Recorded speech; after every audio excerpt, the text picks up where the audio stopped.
not necessarily. Well, I'll hold it. I'll hold my thoughts Yeah, for just 1 minute. I can tell it's And like then I'll coming go. out. So Yeah. Okay. Sounds good. How's everybody doing? Hey, Jason, how Doing are you? great. Hey, Hey, all right, guys, we doing just great. have one or two coming on now, and we'll get this started. I'll just give them one extra minute. Perfect. Yeah, and Jason, I appreciate Jason Ackerman. I appreciate uh, that recommendation earlier. I'm glad to see everybody hopping on. I have a quick question while we're waiting. Is Yeah. most of your client work for people that have funnels and long form copy, or is there some e-commerce It stuff as is well? it is all, and I'll tell you what we'll do. I don't want to get too far off track, but if it's okay, I'll address that when we hop on the call with Liana's question. And that way we can just sort of kick it off with those two because I think they're fairly easy questions to get started with. Sure. Perfect. You guys, sorry about this. Just 1 or 2 more minutes. All right. Okay. I will keep an eye. Let me hit record. Jason, do you want to also hit record from your end just so we have a backup? Yes, it's recording now, so we're good to go. Fantastic.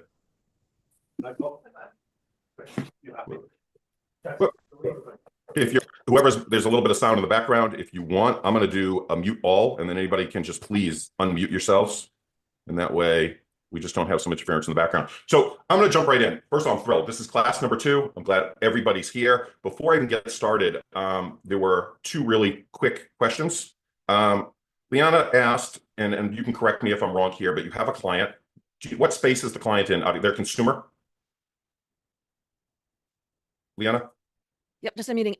It's to parents, so they sell Okay. a program that helps their kids get into like the colleges they want. Yeah. So I'll tell you, enriching the data from a conversion perspective, basically, from my experience, does not really help. And you made the point exactly. I wouldn't know what to do with the data. If we knew nothing about that market, if there weren't other ways for us to get a real good handle on exactly, which is what we're going to talk about today, who they are, what are their thoughts, what are they skeptical about, what is their, top perceptions, what are their objections, what are their value propositions as it regards to the product, then I would say, well, yeah, maybe it pays. But I don't see, as far as what we're talking about here, both from a conversion perspective and even really from an ads perspective, the benefit of enriching that data. Years ago, when it was not as readily available and we couldn't figure out as much as we could about our prospects as easily as we could, then I think it makes sense.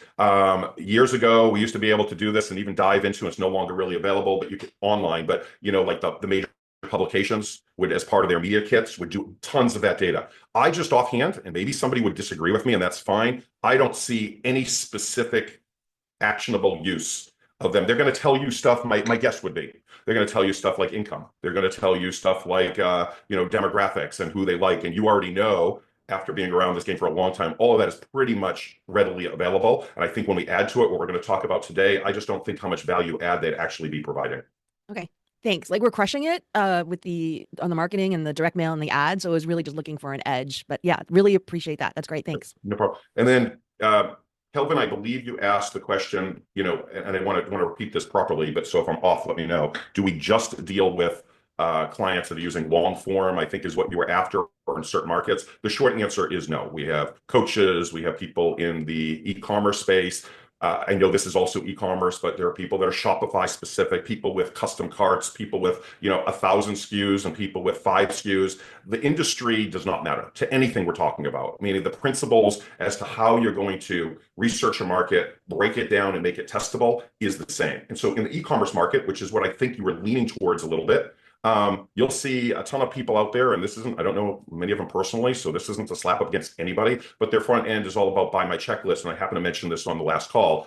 And in my personal opinion, I think it's pretty useless. I mean, if you know nothing, it's going to give you stuff like, on the Shopify template, try testing, 5 stars here, but there's always much, much bigger wins and much better ways to go about it. But the short answer to your question is, yeah, there's no restrictions. We work with some of the biggest coaching companies, the largest education company that is, as far as I know, of their type in the US, to e-commerce players with thousands of SKUs, to the type of funnels that you're talking about, which is long form copy and or VSL style funnels or book a call funnels. Everything we're talking about applies universally. So I hope that helps. Yeah, that's a great answer. That's a good answer. My background is all long form stuff, although right now all my clients are e-commerce selling low value retail items, and that's why I was asking. Okay. All right. Very, very, very good question. So what I'm going to do, I'm going to jump into the presentation if I can find my way through here, find the right screen. And I think we're here. And again, I'm doing this to keep me on track more than anything else. So pardon the really fancy presentation, and I'll just start at the beginning. And I had planned one thing, but based upon some questions and some stuff we saw, I'm going to zig and zag a little bit. But here's what we're going to talk about today, just so we all have a lay of the land. We're going to revisit, and I'll explain why. What is a test and not a test? And I know that sounds simple, but there was something that came up this week that makes it not so simple. So I'm going to dive into that, and I'm going to show some real data. And I think even though this is sort of a little bit maybe, let's say, data heavy, and I'm not a data guy, I think it will bring clarity to everybody. I want to discuss briefly the questions that were asked. I will say at the outset, I love all the questions. I want as many questions as we can get, but I want to give like that all some context that I think will help everybody. We're going to talk about today, and I'll dive into this, but our team will take 2 to 3 weeks of deep research to get inside the heads of customers and clients and produce a report that is not designed to be a fancy report to hand off to the client. It's designed because everything starts here. And I know a lot of people, we have a lot of experienced people that have done research a lot of different ways. We'll dive into this later. I've yet to come across a company that has done it to this depth that we supply. And it really is the kicking off point for everything else that we do, that we're able to break down to really high quality testable variables. So we'll touch upon that. And then in the next class, what we'll do is just break it all apart. We're going to share a very, very cool, at least I believe it's cool. I think you guys will as well, a research bot that Jason has built out. So I think you guys are going to really like it. It's going to save you a lot of time. And we're going to do a site review, and it's going to be Liana. So stick around. I think everybody will benefit from everybody's site reviews. So that's where we're at here. I have been asked this, and Jason, Brian, I don't know if you've been asked it, and I've seen there, what is a full stack marketer? So I'm only going to take a minute here, just like I was given this, like a little bit of thought. Like people understand the term CRO, they understand the term CMO, and I'm not going to get too deep here, but what is it? And I don't want this to sound too hyperbolic, but in my eyes, and feel free to jump in, guys, but in my eyes, a full stack marketer becomes the hired gun. I know these sound like, marketing speak, the rainmaker, right? Get called in, and no offense to any of the copywriters that are on this call, when copywriters and media buyers are failing, usually, meaning or they want their profits to go up. And I'll explain why I believe that is, right? I look at it as we make everything work better, right? We just make things better. We pull together all those departments like that are currently segmented either by outsources or even inside an individual company. You have certain people maybe doing research. You have other people that are doing the media buying. You have other people that are writing copy. You have other people that may or may not be doing tests. And the problem is that creates a massive opportunity for all of us and a massive issue for most companies because they are losing money in those holes. They are wasting a tremendous amount of time, energy, and effort trying to put these pieces together. And when you dig in and when you really talk with firms of different sizes, you will hear and see how much energy and effort that the managers, whoever that may be, or the owners, again, that they are doing in pulling together and trying to make all this work. Because typically what will happen is it's their fault. No, it's their fault. No, they're running a test. It's their fault. And it's just like a big joke. So I look at this as the team that is the one person. If you have one person that is, call them whatever you want, call a CMO, call it a CRO, call them just a hired gun, call them the rainmaker, it doesn't matter, is pulling all that together, right? It's the core. And at the core of all of this, the way I look at things, is conversions, return on investment, and AOV. That's the core. If that doesn't happen, nothing happens with the company. And that's the glue. And that's why I focus on and leave there on CRO.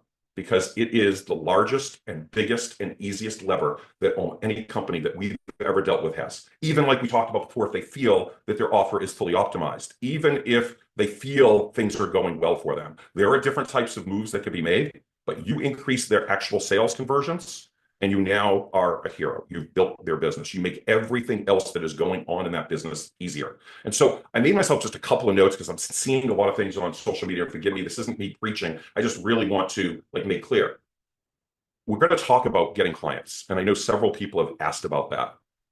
But without puffery, right, or whatever you want to call it, without overly harsh selling or selling it all, without posting crap, forgive me, all over social media, If you know how to do this, if you know how to pull the right levers to increase business for a client, all of the rest becomes easy, right? I'm going to give you a really bad analogy that probably shouldn't use, but brain surgeons don't have to sell their services. I'm not equating what we do maybe to brain surgery. I'm not saying it's at that life and death level, but they don't have to go out and sell their services. If you have an issue, they know how to go to. I look at this here. So my main point here is that we're starting with, and we have a lot of great questions about, and we will get to different ways to structure deals, different ways to get yourself in the door. I know Jason coined something I thought was brilliant, like the Trojan horse method, which really is what this is. Like, it's not like sneaky or there, but it's very sly and works in that method that we'll talk about. And all of us have a lot of experience. But I just wanted to make the point before we jump in here, before we really dive into stuff. I think it's important to understand at least how we define full stack marketer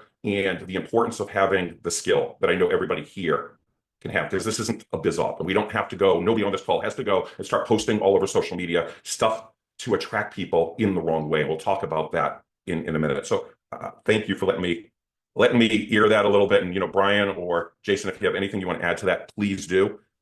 Yeah, just for 30 seconds, I'll just say, Please. Full stack marketer is someone who can come in and they can oversee things and they can jump in and get their hands dirty if they want as well. But also, I think the whole point of becoming one is that in this age we're living in, AI is taking jobs already. But the thing is that the full stack marketer is able to use AI to do many jobs if they have to pick up and do some heavy lifting. It's just someone who, who I think it's the perfect fit for the way things are going right now. I mean, all this opportunity is available for the full stack marketer, while other people may be losing positions and whatnot. But I have a very positive view and an optimistic view on the way things are going, so long as you kind of, to use an AI word, embrace what it means to be a full stack marketer. I think so. That's what I think in a nutshell. Jason, it's Rory. I got a quick question for you, or for Scott or Brian. But Jason, given the definition you just gave us, I have my own thoughts on this, but I'm curious how you see full stack marketer differentiating from CMO. Yeah, it's funny because you have full stack marketers who can come in. They can be a VP of sales. They could just be the CRO guy. They can be the CMO guy. And a lot of those just come in title. You might be doing the same thing, but you're actually given a different title. So it's hard to define that. If you come in and you set up a specific CMO deal, you get the benefits of that deal. But in reality, you could be doing the same thing you would have been doing as a VP of sales or in some other position. But I will say, if you come in doing CRO or something like that, you make a big splash, you're going to be asked to become the CEO, a CMO, to work hand in hand with that CEO regularly and making sure that revenue trajectory is upward at all times. And I'll just add to that. I do think it's in a title, because, but I will define the difference between what is currently in a lot of CMOs or VPs or whatever it is. They have or are at a disadvantage, meaning most of or many of people that are being defined as a CMO do not truly understand what you're going to learn and what we're learning about how to actually improve conversions through CRO. Most people who define themselves as CROs, I'm not trying to pick on anybody or throw shade or whatever you want to call it, don't know. So I look at the full stack marketer not based upon the title, but based upon the ability and function that you are able to do. And so you can call me, chief cook and bottle washer, or whatever you want to call me. If I have the skill to change your business, then, the old saying, like, put it in my paycheck type of a situation. So I don't like getting caught up in definition. So I think, though, that if we want to define what is currently in some of those titles versus what could be by a full stack marketer, it's skill set. And so a lot of people that become CMOs have a singular experience or vision, and they may be good at bringing together teams. But I think the old adage, they don't know what they don't know. Hope that answered your question. Yeah, that was great. Appreciate it. Cool. I'm just bringing this up super fast because it was asked on a couple of occasions, and they were asked about what tool. This is not an infomercial for Visiopt, but just so everybody knows, if it wasn't made clear during the first call, I'm the CEO of Visiopt. Visiopt is a leading testing and optimization tool, as well as a customer journey and attribution tracking tool, right? I'd say we're able to test thousands of different variations in a single test, along with a whole host of other things. We will, based upon desire, have a special session that will add where people will learn. It's, again, not a commercial, and we can show, do I think everybody on this call should be using Visiopt? Yeah. And you can make your own decisions. Do I think that your clients should? Yes. And we'll show you more why down the road. But I just wanted to answer that and get that sort of out of the way. The other thing I just want to quickly do, I feel a little bit funny saying this, when we talk about IP, when we talk about certain terms, like, our goal here isn't to have everybody hop on social media, and we have a much higher level bunch, but start using these terms and throwing them around and do this on the front end. I was just thinking, you're just going to devalue.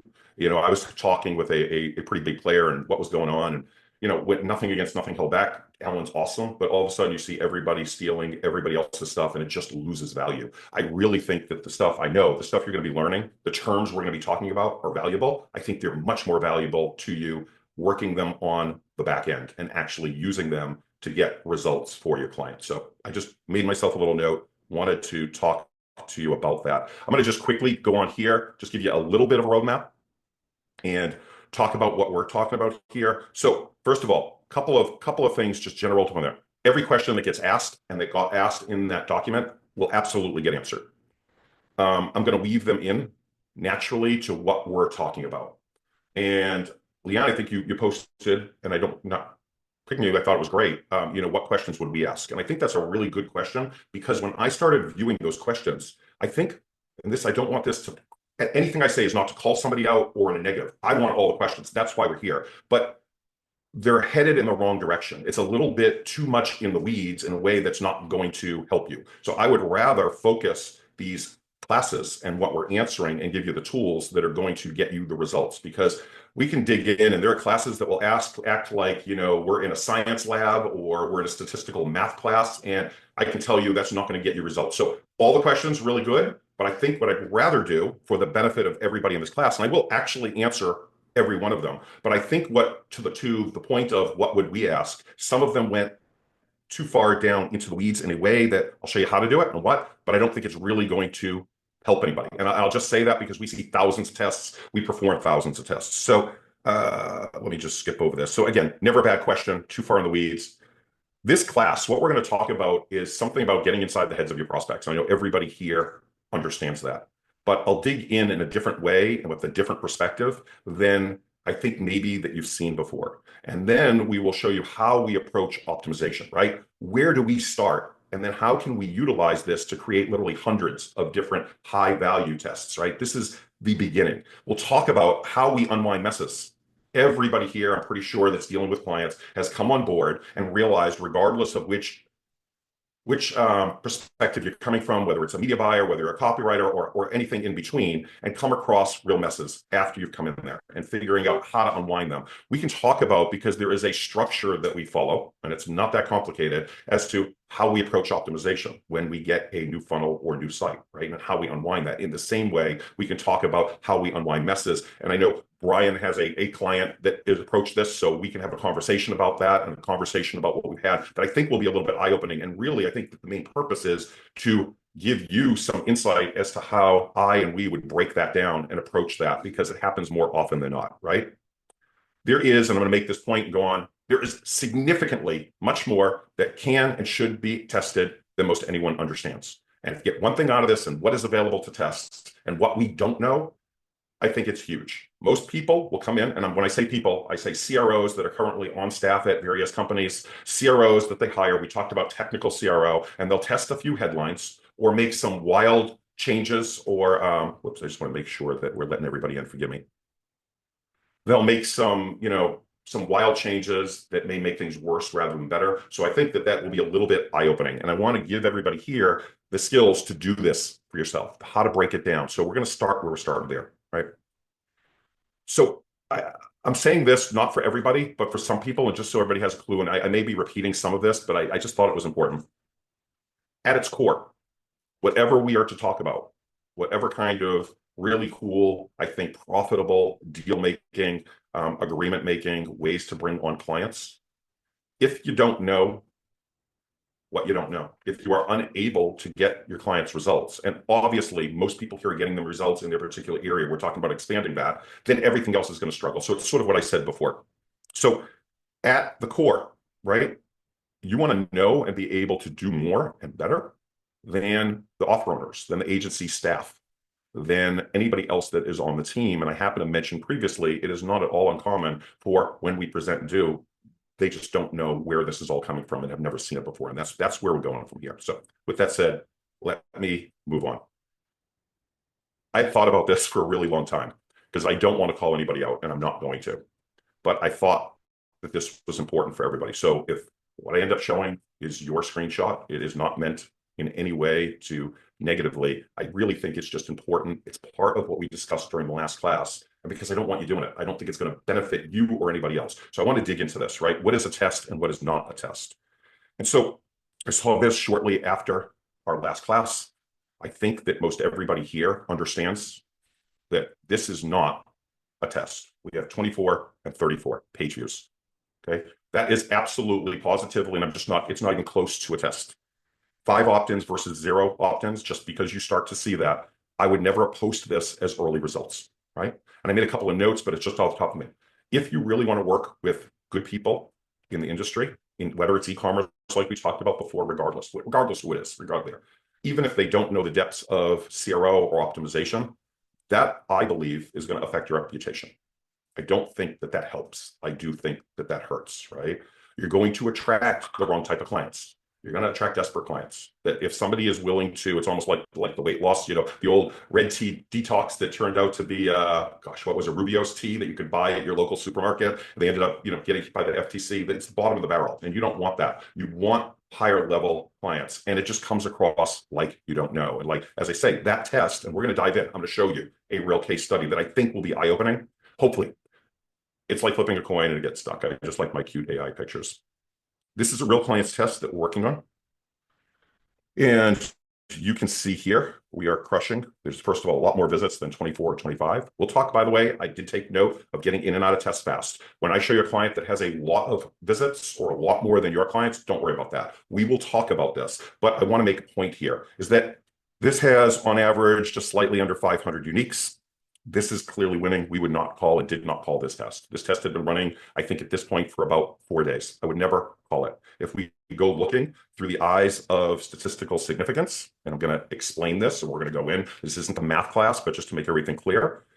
Variation 2 is winning by, and forgive me, 75% at a 91% statistical significance. We're still not calling this. And the reason I'm not calling this is we will not call this till the 7 full days because of noise that we spoke about. So I don't care if your client gets a ton of traffic or gets a little bit of traffic. There are certain principles that we will follow, and we will adjust this based upon how much traffic and how much your conversions your clients are getting. We can show you how you can get in and be statistically significant at a small number. But the number isn't only about statistical significance. It's about other things that we talked about, which I'll dive into, things like noise, things like how long has the test been running, how many eyeballs on it, what is the spread between the control and the winning variation. Now, clearly, at about 75% increase, this client is going to be a very happy camper. We're talking about sales, and I may have brought up, let me just take a look. So this is as of today. It is still crushing. It's what we call trending, and we'll talk about that.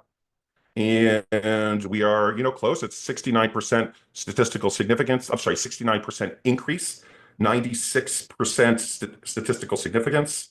We can see the difference in revenue that's being created. We can see the AOV. It actually has the largest AOV. And we can look at these numbers, and we'll talk about each one of this. Earnings per visit, right? Revenue per visit, earnings per visit. These two are what's going to enable them to scale. But I could go and we could post this all over social media, and I could tell the client, and we could start rushing all that. And when they ask, we're meeting with them tomorrow, and we'll let it go all the way through Wednesday, 1 extra day. Because I'd rather have it and see if there's any fluctuation. And we'll talk about that. So I don't do that, and I'm going to dive into the details and give everybody a case study that I think will bring some of this to light. But I just want you to know, this isn't about, you say, look at me and look at what's happening. The real lesson here is, this is something that after a day, 2 days, 3 days, don't post. Just don't be that person. When you get your client a specific result, go right ahead. Post. Give them an explanation as to why, and you're just going to look that much smarter. So I just want to, and your client's going to be happier. And to the point we talked about before, well, what if a client wants and needs? Well, they're getting results while the test is running, by the way. I mean, if we were to average all these out, they're doing better than the control. So during this test, the client's making money. Why? Absolutely not. Continue to let it run. I'll tell you when we ran a similar test for the same client, and everything started to even out. I know that I've spoken, Jason brought this up last time and asked me a question, and it flipped.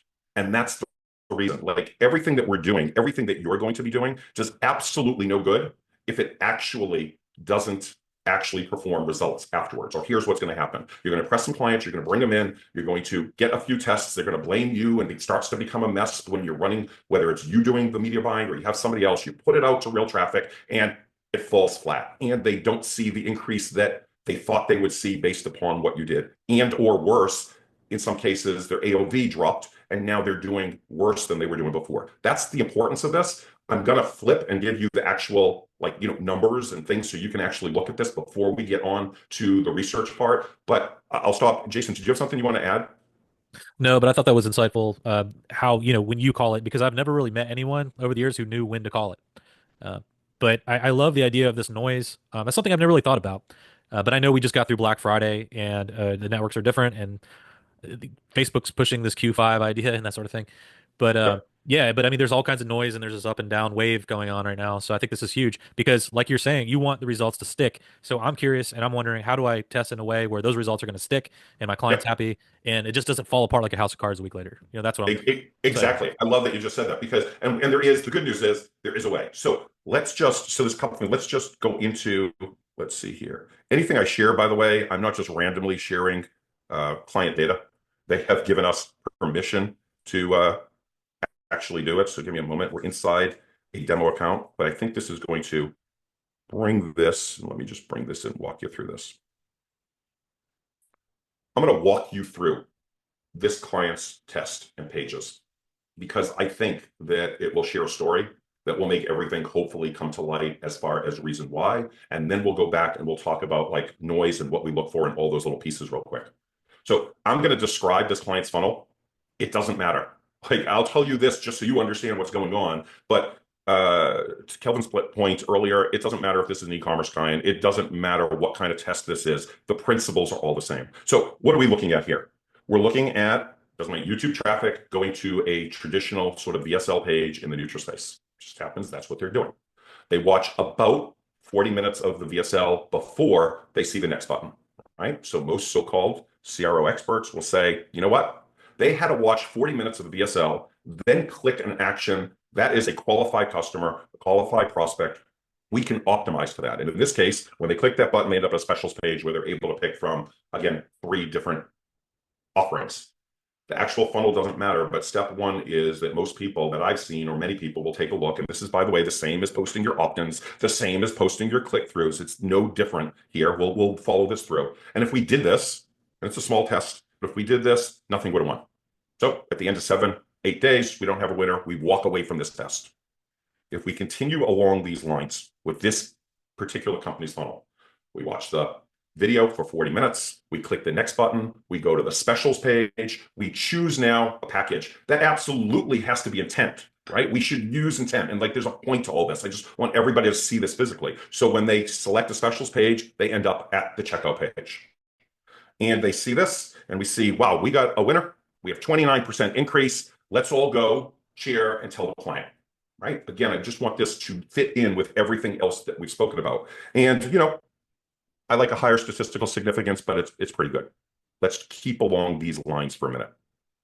Again, forgive me, but I'm just to keep this front and center going to keep repeating. 40 minutes of a VSL. We click the next button. We go to the specials page. We choose a package. We come to the checkout page, right? We see that version 3 is winning. This particular client, we don't have to get technical here. They have a custom cart. They can send webhooks, multiple. It doesn't matter. You can send webhooks from any of your client sites. Webhook is just a server-to-server transaction. It just means that every time there's actually a sale, it will get attributed. But they're breaking it up. Main sales separate from upsells. That's the main point here. So if we continue down, what we're going to be looking at next is just top-level main sales.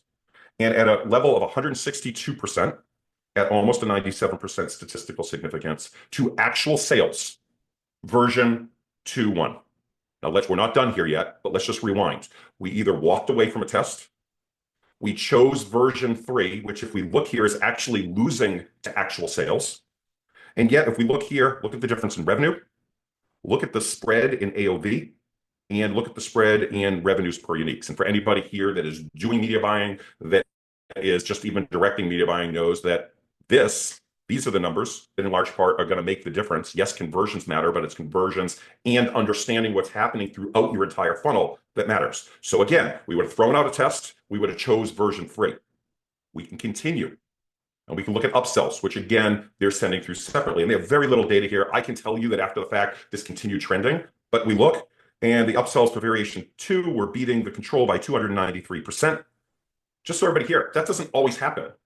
There are plenty of times when you're seeing an increase in actual sales, but throughout the upsell process, you're seeing a different version win.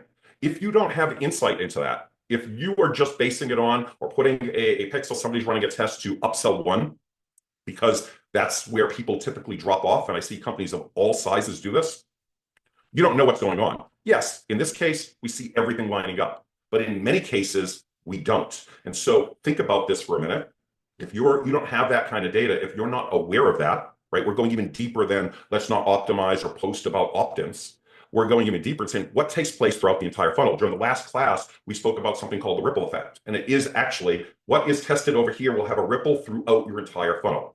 It can increase, and I think in the last case study example, it increased the across the funnel, the front-end conversion of something like 20 to 30 some odd percent, and it made a difference of 85% in actual revenue and ROAS. But the opposite can have true. And this is why these companies are creating this sort of spaghetti strand or yarn ball or whatever you want of a mess, because they're running tests without having an understanding of really what's going on throughout the funnel, even if they claim they do. And if you go live and say, look, hey, I increased your conversions, but what you really actually did was reduce their AOV and revenue, that's not going to be a good look, right? So this is the point to illustrate here. And then I'll just go just for conversation place, just to show you how this actually looks. And visually, we're on what is called total conversions. So the only thing that really matters here, and so we don't have to really describe it, is total revenue. And I can tell you that the revenue was an increase of 430%.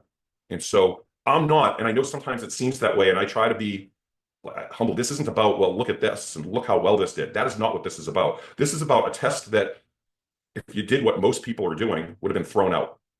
If you went a step further, you would have chose variation 3, right? Which produced the least amount of revenue and hurt your business, because this isn't any different. In fact, I would say this is a step ahead of saying, I'm running to opt-ins. That's the lesson. I want to make that clear. Like when you're going and saying, we got our client an increase in opt-ins, after reviewing thousands of tests. Now, I'm never going to say anything definitive because it doesn't happen. Almost, though, without exception, the highest opt-in page is not the highest revenue page.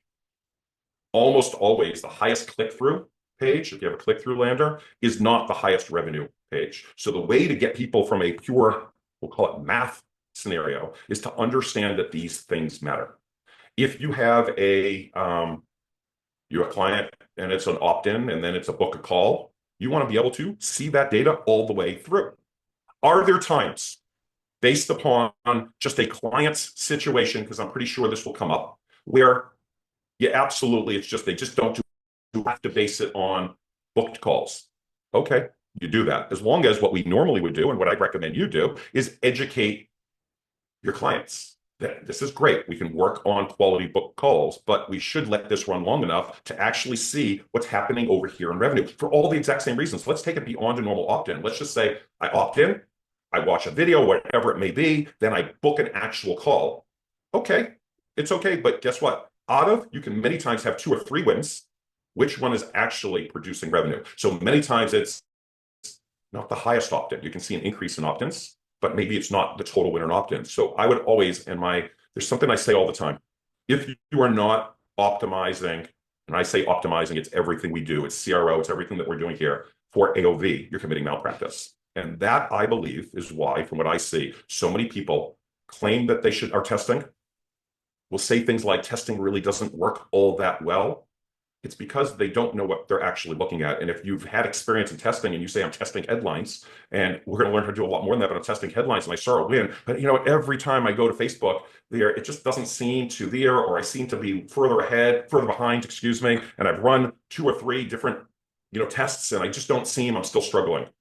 There's other reasons, but this by and far is the most important. I know I'm emphasizing, and I don't need to be dramatic, but like I said it, we went over the example of the book Guru last time, and I saw this time, and it just triggered me because I really think it's important. I think it's important for your reputation. I think it's important for your clients. And I'm just a believer that when your clients win, we all win, right? Your reputation wins, and it makes the rest of everything else we're going to be talking about easy. So I hope that part made sense. And what I'm going to do. Can I cut in about this? Oh, please. Yes. Because there's this idea in marketing, and I'm not sure if this is exactly it, but there are these vanity metrics that people look at and they brag about and whatnot, and it looks good. But what we're talking about is looking at something as a whole. Like, I would say this is what you're talking about here is a sort of North Star. Like, that's how I would look at it in my mind. AOV is the North Star, and we're Yep. looking at how all of these things relatively impact each other. Doesn't matter if this has a higher opt-in rate. Doesn't matter if you're getting higher conversion right here. Doesn't matter if you're getting more applications right here. What matters is, as a whole, is this test, how do they relate to each other? And is that AOV at the end of the day, is it higher? I mean, is that Yep. kind of what we're talking about? Okay. Yeah, That's I think exactly. that's huge. Let's tie this now back to the previous conversation and what is a full stack marketer and what is the title and the whole bit. I look at, it's not in title, right? We're not looking at pieces. Ultimately, we're trying to rise all tides, right? We're trying to make this company more profitable. We're trying to make this company, whoever it is, whatever it is, more scalable.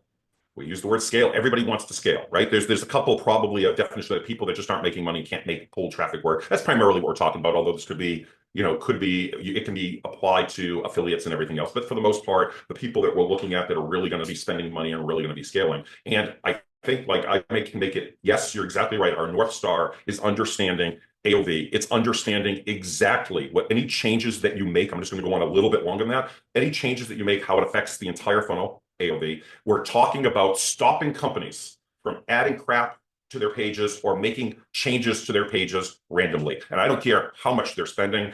One of our clients is currently now at about, well, they want to get much higher, but they're close to $1 million a month in spend. And the guy still, but I know this because I was in this thing and this will increase traffic. Well, I can show you in this variation, his gut's losing. Okay, he's variation 5. And the only reason I say that is I don't care who wins. And I don't have any kind of ego, and I want to test everything. But even though I talk definitively because I've seen a lot, I know one thing: we have to test it. So I just want to expand on that North Star. Everything that is going on a page or a funnel, when I say page, I mean funnel, we're talking about every page that happens throughout the funnel. We have to go back to lesson 1 and understand it's either going to increase conversions or decrease conversions. We don't want to do anything randomly because we think or because we thought it worked for a different client. I can tell you 2 clients in the exact same niche will perform differently. We talked about last time, like, different is better than better. And so all of this comes into play. But yeah, you're exactly right. The North Star, if you want to have one, is AOV. And I'll go a little bit deeper. Sometimes earnings per click, earnings per unique. I go by everything unique. So I love that. And I just want to explain this one level deeper. So I hope everybody will come away understanding what we look at. I have a question, I want Scott. this. Yes, please go right ahead. So you're defining revenue as AOV, and so that's what you're optimizing for. What about, do you ever optimize for LTV? So which initial funnel will produce the best second purchase and third purchase and so forth? You absolutely can do that, but that becomes a little bit of the weeds, and I'll tell you why. Most people do not have the patience or the traffic to continue doing that. So what they can do, in other words, if that makes sense, most clients, right, money's attracted to speed. So the short answer is yes, you absolutely can do it. Yes, we can see and tag, you can see and tag recurring purchases, but most companies are not going to want to run a test for 90 days, nor would it necessarily be smart to do so. If we see, just as minor correction, we can see revenue, we can see AOV, and we can see that. So yes, lifetime value is important, but that usually is a factor of things that a company is doing on the back end. And there's a lot of pieces that, as under the CMO role, you absolutely can do to optimize and improve that recurring revenue. But most times, 99 times out of 199 and a half times, you're not going to want to do that, and neither is the client. And it's simply a time scenario. We can feel pretty confident that if we both increase conversions and increased or maintained, by the way, because both work, we'll talk about this, AOV, like we didn't drop them. Or sometimes, by the way, there's a strategic slight drop in AOV, but a huge increase in, I don't want this to get complicated, in conversion rate, right? Because it becomes like a scale, right? That you can play with, and we'll look at those numbers. Sometimes you want to, just to push more people through your funnel, you may make a strategic decision as the CMO, as the full stack marketer, that, you know what? We need more people pushed on the front end here because we're still doing okay here. It isn't the best variation, but if we can push an additional 15 or 20% through, we know what we're doing on the entire back end. So I hope that makes sense. But really, front end testing is very, very rarely holding this out to LTV. It's just a little bit, it can be done, absolutely. It's usually a little bit impractical. It's usually going to be much better for the company, for the offer and everything, just to continue to now call a winner, get that real bump that we know is going to hold, and move on to the next test to get them the next bump. And the other thing, I'm sorry, forgive me for being a little bit all over the place, but AOV is a really good indicator of the quality of the customer. do you for clients ever run um, tests on the back end offers as a separate deal? Sure, absolutely, 100%. Okay. When I say optimize, we are talking about anybody, any place, any touch point where they get enough traffic. So every page in a front end funnel, every page in a back end funnel offer should absolutely be optimized. There's no restrictions there. Hey, Scott, we've run into situations where one variation had a higher AOV, another variation had a higher EPC, and conversion rate. So Yep. is it a sort of judgment call there, or is there one that you like better? Well, I'll tell you what I typically use, right? So let's just define, right? So I'm going to repeat what you just said in part, just to make this very clear. And if I'm off base, you let me know, right? What you're saying is sometimes they win an AOV. Sometimes there's somebody else. There's another version. I'm calling it a person now. There's another version that is winning for, earnings per click or unique earnings per click. What do I choose? I would go with the earnings per click because that is the scale lever. That is the scale lever. Let's say it's slightly lower AOV, but we're talking about, in this case, a front end promotion. Let's put that in definition, a client acquisition. Well, if we can get a higher amount per click, right, then that enables us to scale. And the reason that happens, just for anybody saying this is getting confusing, if conversion rate is high enough, even if AOV is slightly down, slightly lower, it's made up by earnings per click because that conversion rate, right? We have 100 people coming to a page. If 50 of them buy instead of 20 of them buy, but the 20 that bought have a higher AOV. So it's a weighing point. It's a really good question, and I hopefully can show you a couple of examples as we go along. But the short answer is I always will usually, unless the goals of a company are different, lean into revenues per unique. Because of that, that's like the ladder. We're here, and let's see if we can even look at it. I'll see if we can look at that right now. So just so we understand, that was a really good question and everything. Here's what we look at in the test. And I know I mentioned some of this last time, but I'll just make this quick and easy, and then, of course, answer questions, and then we can move on. We're interested in uniques, not visits.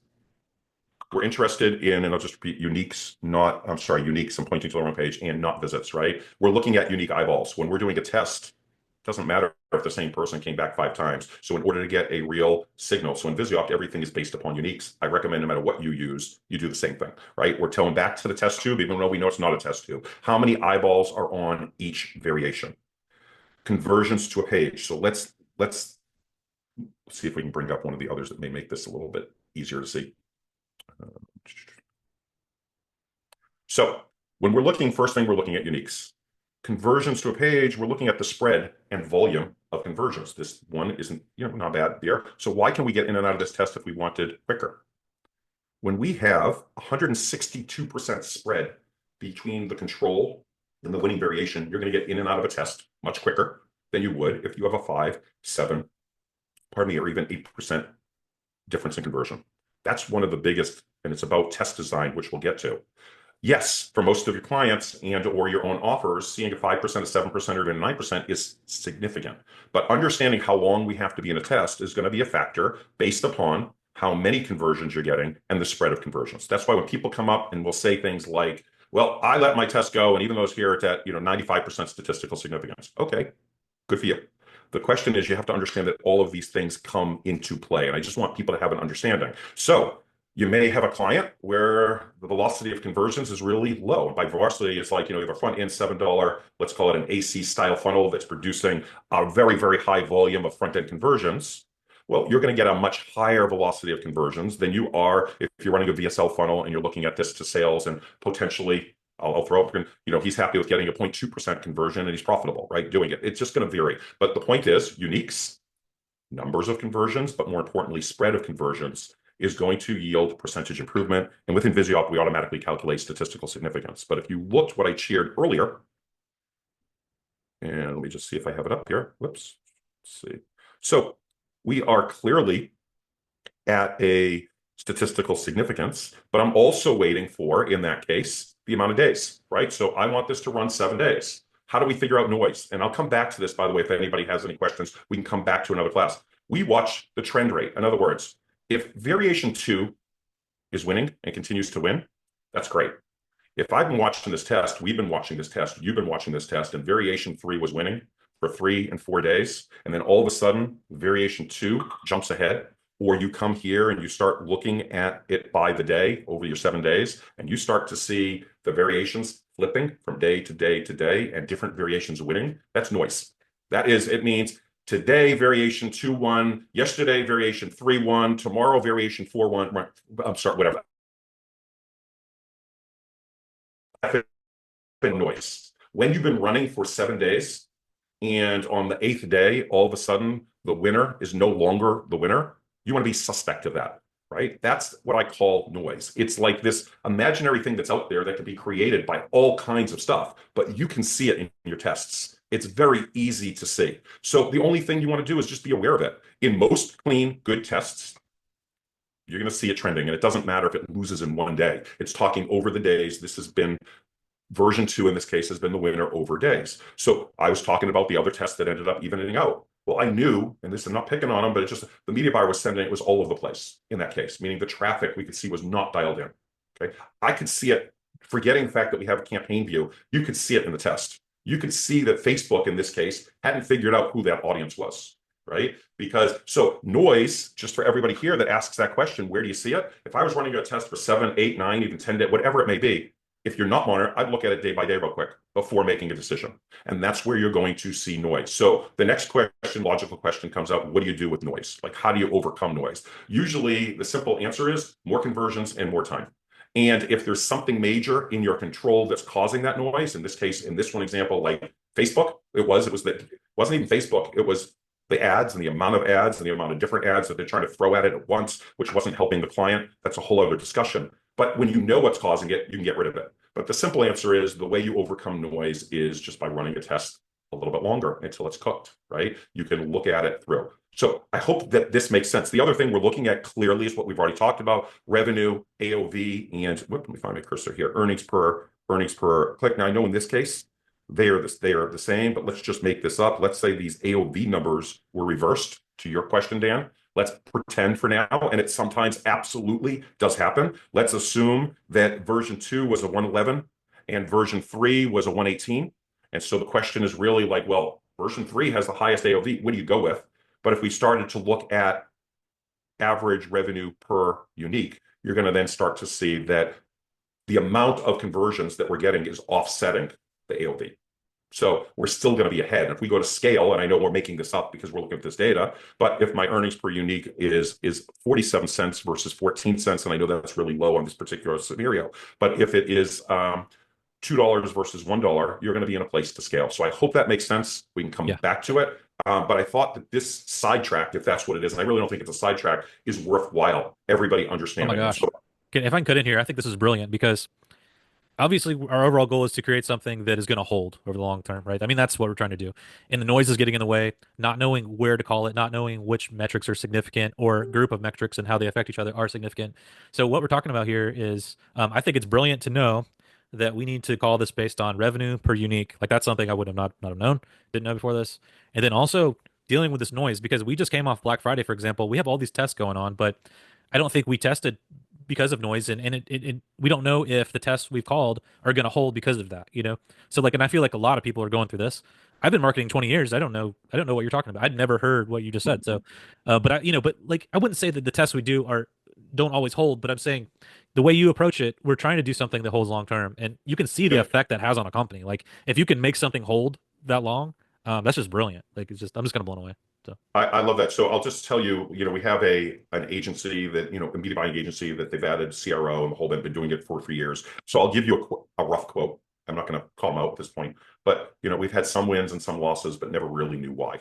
And what he means by that is, and he went beyond this, is yeah, you may think you have a winner, some of them stuck, but unless you're able to see throughout the entire funnel like we're talking about and make those accurate decisions, you're going to see a lot of ups and downs and stuff that doesn't stick. I think you brought up another good point that I'll just mention. So I know, and I'd love you to talk about it at a later class so I can dig in because I really think it's useful for everybody here on one of your campaigns. So I'm not going to dig into that. But to your point about like Black Friday and holiday, you absolutely, if you get a winner, have to see how you can test your way out of it, right? Because is it because of the noise of Black Friday that made your offer work? Is it, right? Is the offer just killer? And if we change it to a direct offer, and I'll let you share in your thing, we can talk about this afterwards, but if we were to take what's working as a Black Friday offer and you have a really direct approach, and anybody there he's a brilliant copywriter as well as strategist, and it did phenomenally. But the question is, like, when we have to take away that Black Friday headline, what we want to do, in my opinion, is test our way to an evergreen headline, because it's really, really. I'll tell you what, media buyer. By the way, I don't. When I make generic, I don't. I'm just saying from my experience, because I know what they want to do now. What they want to do is, okay, we have Black Friday. Now let's run things for holiday, right? And it could be holiday, it could be New Year's, and play this out. And all of that is great. And if you get a company, some real big spikes. But I always think you should be thinking about, and even during those times, testing as to how you can make that evergreen. And we can wait on this until if it's something that you share and expose. But I just think that, like, that is a really, really good point, and to understand. So what some people do, by the way, that look at, if it's working for them, what works, but you'll see Black Friday headlines, right, for the next 4 months, because they're afraid to take it down because it doesn't work without. But clearly, that's going to ruin.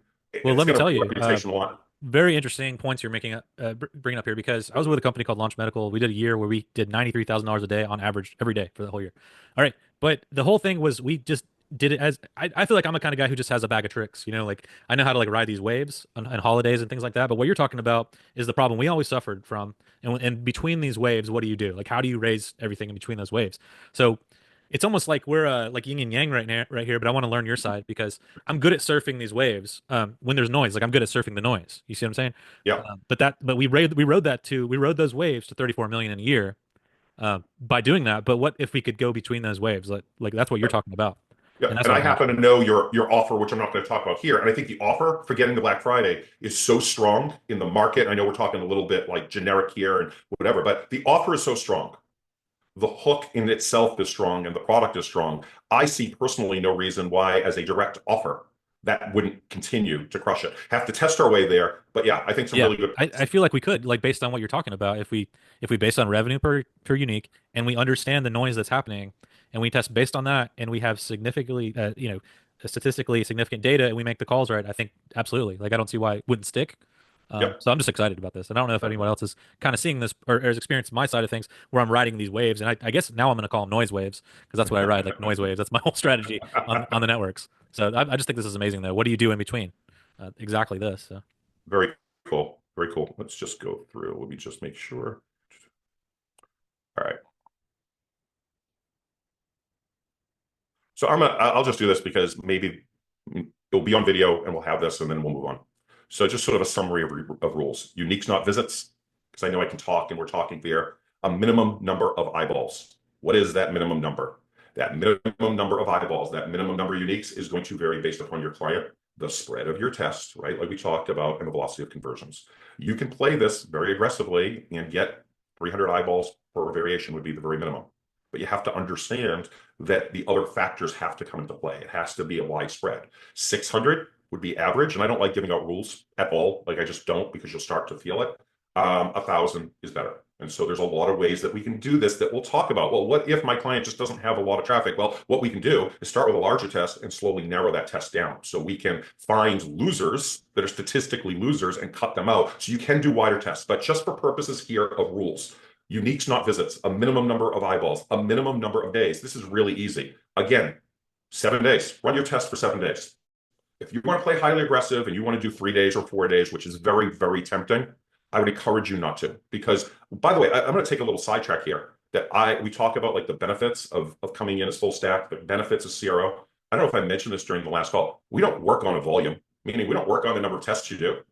I don't know how media buyers here feel, but I know that what we get expressed back to us is we have a new client, and if we don't pump out, and I've had this specifically said multiple times, if we don't get them a pump of new creatives to show them, then they're ready to fire us, because the client, from the client's view, wants to see that you're working as a media buyer, even if that's not even the right strategy for them. They just are. So we come across this a lot. When you're talking about what we're talking about here, you're running tests so it fully cooks. You're building their business. We never, ever, ever say, yeah, as part of this agreement, and we will produce 4 tests a month. Nope. We're going to work on increasing your conversion, your ROI, your AOV. We're going to build your business. So I just want to make clear of that. So a minimum number of days, a minimum number of conversions. Listen, there you will see everything out there that will say, listen, you need 100 conversions in order to make it statistically. BS, right? It's more about the spread of conversions. Now, would I do this with 2 or 3 conversions per variation? No. I mean, you need to use your judgment. Really, the more, the better, right? The longer. I would rather let a test fully cook, but we don't work on a minimum number of conversions. So in the scenario I was showing you, I'm not looking at it right now. Well, they're getting, I think total was about, they're approaching about 130, 150 total conversions. So by the time this ends, they may be at, this is segmented 170 conversions. The point is, be very cautious if you only have 2 or 3 conversions per variation, right? Because you can flip a coin. Anybody who's run any ads, I don't need to tell this to you. You can see, and we see it, geez, this isn't working, this isn't working. And then the third day you get 3 conversions. Well, the same thing can happen in a test. And people that have small amount of volume, and get questions, is something wrong with my test? Is something wrong with the setup? You guys have to look, because our control normally converts at X and we don't see anything. And without exception, on the next day or the day after that, they all come flooding in. That's why you want a minimum number of conversions. It's why you want a minimum number of days. This mainly applies if your offer there is getting a lower number of conversions. We talk about velocity of conversions. That's the same thing, right? How fast they're coming in. If you have a front end offer that's at a $7 and you're doing a very high volume, that's velocity of conversion. We talk about conversion spread, right? This is something, again, nobody talks about. If you're doing a headline test and you have 5% and you're going to be in that test for a long time, if you're able to test the way we're talking about, and not every test is going to work out perfectly this way, but where you can get a 20%, a 30% or higher conversion, you're going to be in that test for a lot less, right? It's just like anything else. Will, in a shorter test, the percentage improvement potentially vary? Of course. But what we're after isn't, if we want to stick with to be able to say that the percentage improvement is 40% and that's there and that's statistical, you're going to be in the test for an awful, awful long time. What we want is to say that the probability of variation 2, of continuing to beat all the other variations, is extremely high, meaning the chances of it not winning are low, right? Are almost nil. That's what we're talking about. We talked about optimizing for AOV. See, I did have it here, Dan. We'd be a balanced conversion rate with AOV, EPC, and understanding how your test is affecting the entire funnel. And I just wanted to sum that up because I really, really am. I love this part, what I'm about to talk about. And let me just take a breath and back there. I think this is the most important part of anything that any of us will do. And I think as a full, I'm going to keep using the term, so forgive me, use any title you want interchangeably. I personally feel, and based upon our experiences here at Visioc, that this is the most important part of anything that you're going to do. Understanding your customer at a deep level. And so before I actually dive in, and I may say this a few times, a lot of people, or just about everybody on this call, I am sure, so understands and have taught research and understands the importance of research, except that I've yet, and this is just to enter a company, no matter how experienced they are, no matter how big they are, that understands their customer at the depth that we can understand their customer. And we're going to learn today really quick.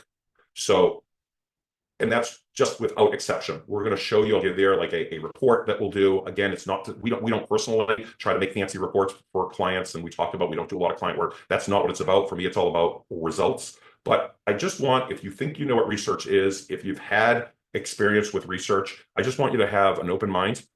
And what we're going to do is not only show you how to get to this really quick, so you can learn about your clients, but then learn to what to actually do with all this research. So I love some of the classics. So I'm just going to indulge me for a quick minute, because I think that we all forget about a lot of what we should have learned from the classics. So David Ogilvy, advertising people who ignore research are as dangerous as, and forgive me, as generals who ignore decodes of enemy signals. Eugene Schwartz, copy is not written, copy is assembled. You do not write copy, you assemble it. Well, I like to say, well, let me finish the quote. I say, you're working with a series of building blocks. You are putting the building blocks together, and then you're putting them into certain structures. You are building a little city of desire for your person out of the blocks. Now, I know that can mean a lot of things to a lot of people, but I think this directly applies to testing, right? If you or your client or your copywriter, you come up with those best building blocks that you can possibly come up with, right? What we're going to learn is how to find all of those blocks of desire that chances are you are missing. And that's how we're going to come up with ways of improving our copy. I just love that quote. And Gary Halbert, the most important part of writing an ad is research. Good research is like mining, is like miner panning for gold. I want to make a quick comment about this. And I'm not here. It's not my style to call anybody out. But there are people that will advertise and push the idea that they can write without research. And okay, I think that's great. Someone could get really good results. People will show shortcuts or understanding. And if you understand human nature, you absolutely can. If you're a great copywriter, you absolutely have how would I word this, maybe a leg up. But I need to tell you that despite having we have brilliant copywriters, I've seen more to cold traffic specifically, we're not talking to warm traffic, fail than work, because it, like I mentioned before, is a V1. So I think that if copywriters and media buyers and agencies and offer owners understand, like we talked about in the last class, that what we're talking about is V1, if they understand what we're talking about here is getting down and really, really understanding the customer, the prospect, then we can differentiate. We can create testing inputs that really makes a lasting effect. We have a full, I mentioned the Trello there. I'm not going to go there, but what I am going to do, if I can find it in this, reduce this, I do want to show you at least a peek. And then we're going to get to what I think is the fun part, right? Don't worry, you don't have to know all of this. And, but I will go through, like, what do we really want to know? And what do we do when we at Viseop do this by hand? So now we're using AI, which we're going to learn, and by hand. But I just wanted to, I quickly had a brainstorm, but I just started to land this out as to what we actually do.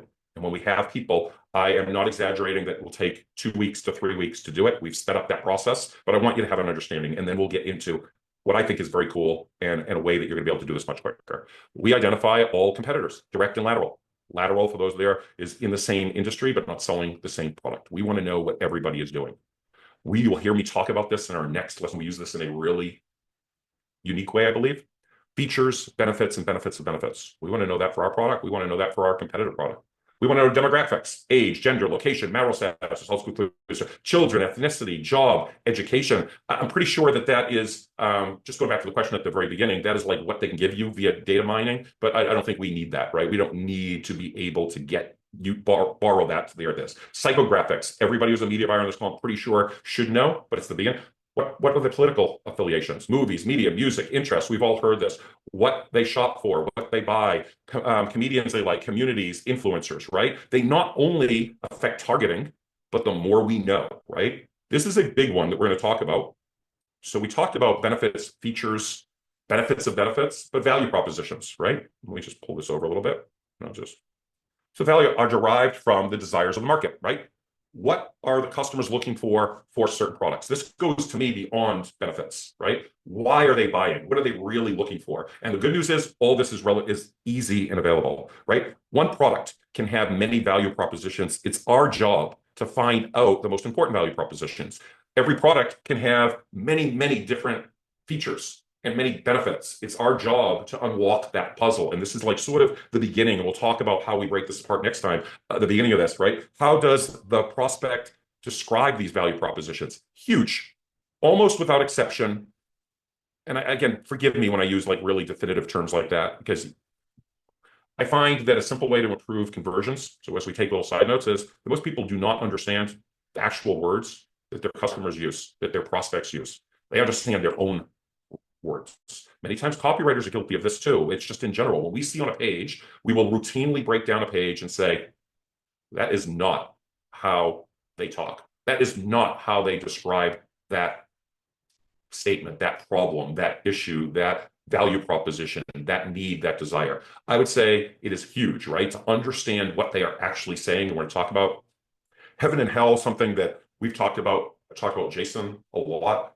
We've all heard this. Didn't invent it, right? What is there? And we will actually many times, and when we were doing this completely old school, what we would do is actually write out a story of their heaven and a story of their hell before we even begin optimizing. We want to know at a deep level, what is their worst case scenario? What do they fear? What don't they talk about? We've all heard about this, right? The hell is the worst, all the problems, how they talk about and dimensionalize these problems, right? I'm going to choose to say Clayton Makepeace. At least that's probably where I learned the dimensionalization in the first place. So there probably were others, but dimensionalization, like we're going to learn the next time, is like, what does this actually look like?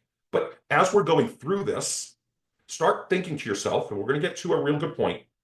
If your market has 20 different, and we're being kind, they're pain problems, pain, hell, how do they describe it? What does that look like? What is that dimensionalized? And what did you choose to put on that page? And going to an e-commerce page that's even in shorter format, what did you choose to highlight where you may have a spot for three, let's say, pain points? Like what you choose to dig into as the pain, and more importantly, how you choose to word that. What does that look like? We'll dive into that. But here, this is, Chris and Dodd, this is what we do. So I'm just sharing this, and then we'll get to what you can do.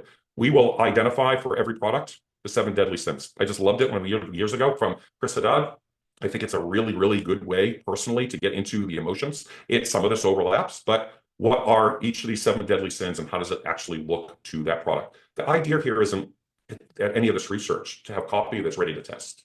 Meaning to put this on the page. It's if you understand them better than they understand themselves, and forgive me for not remembering who was that, the quote was, but they credit you with the solution.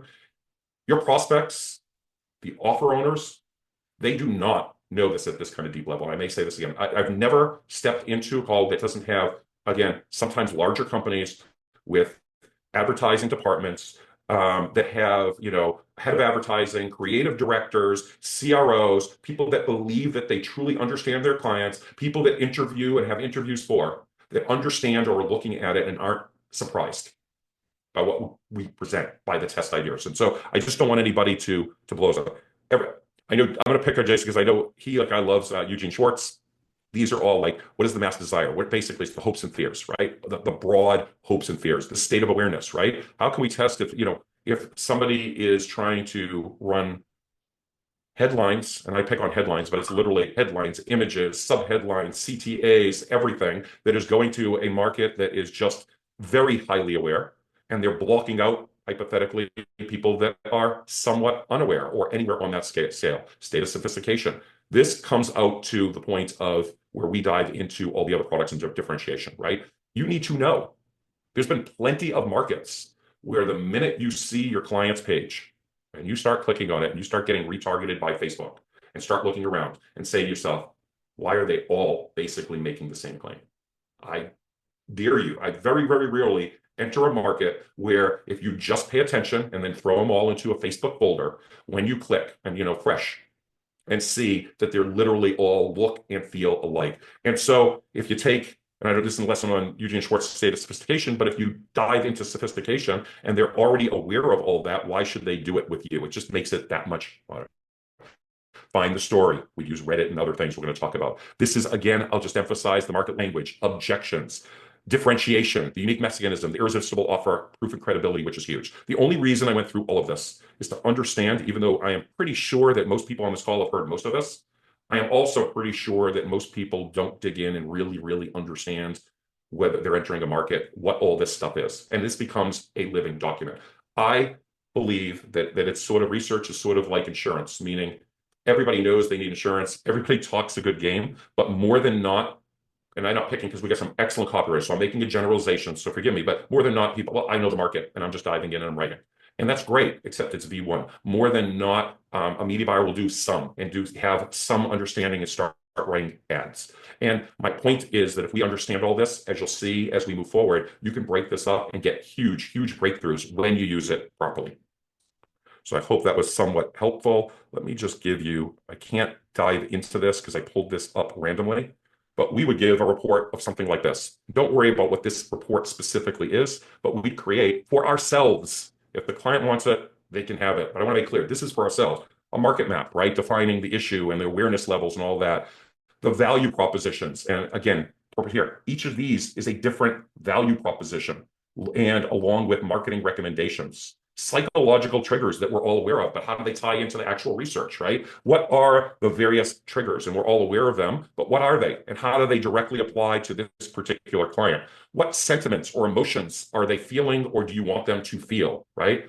What is the bleeding neck problem? Sometimes that isn't obvious. Sometimes you can't, but I always like coming up. Everybody buys primarily because they're solving a problem, even if it's status. So just think, pain points, we identify, we expand upon them. Objections, we're going to talk about. Everybody has objections. I used this example many times before, but Agora has a course where they teach people how to write, or their staff supposedly are there, how to write based upon their objections. They'll put them all on a. Some of you may have seen it, but all on a whiteboard, and they'll just reorganize and address those objections. It's huge. Skepticism, we define it, and you'll see it in a minute, completely different.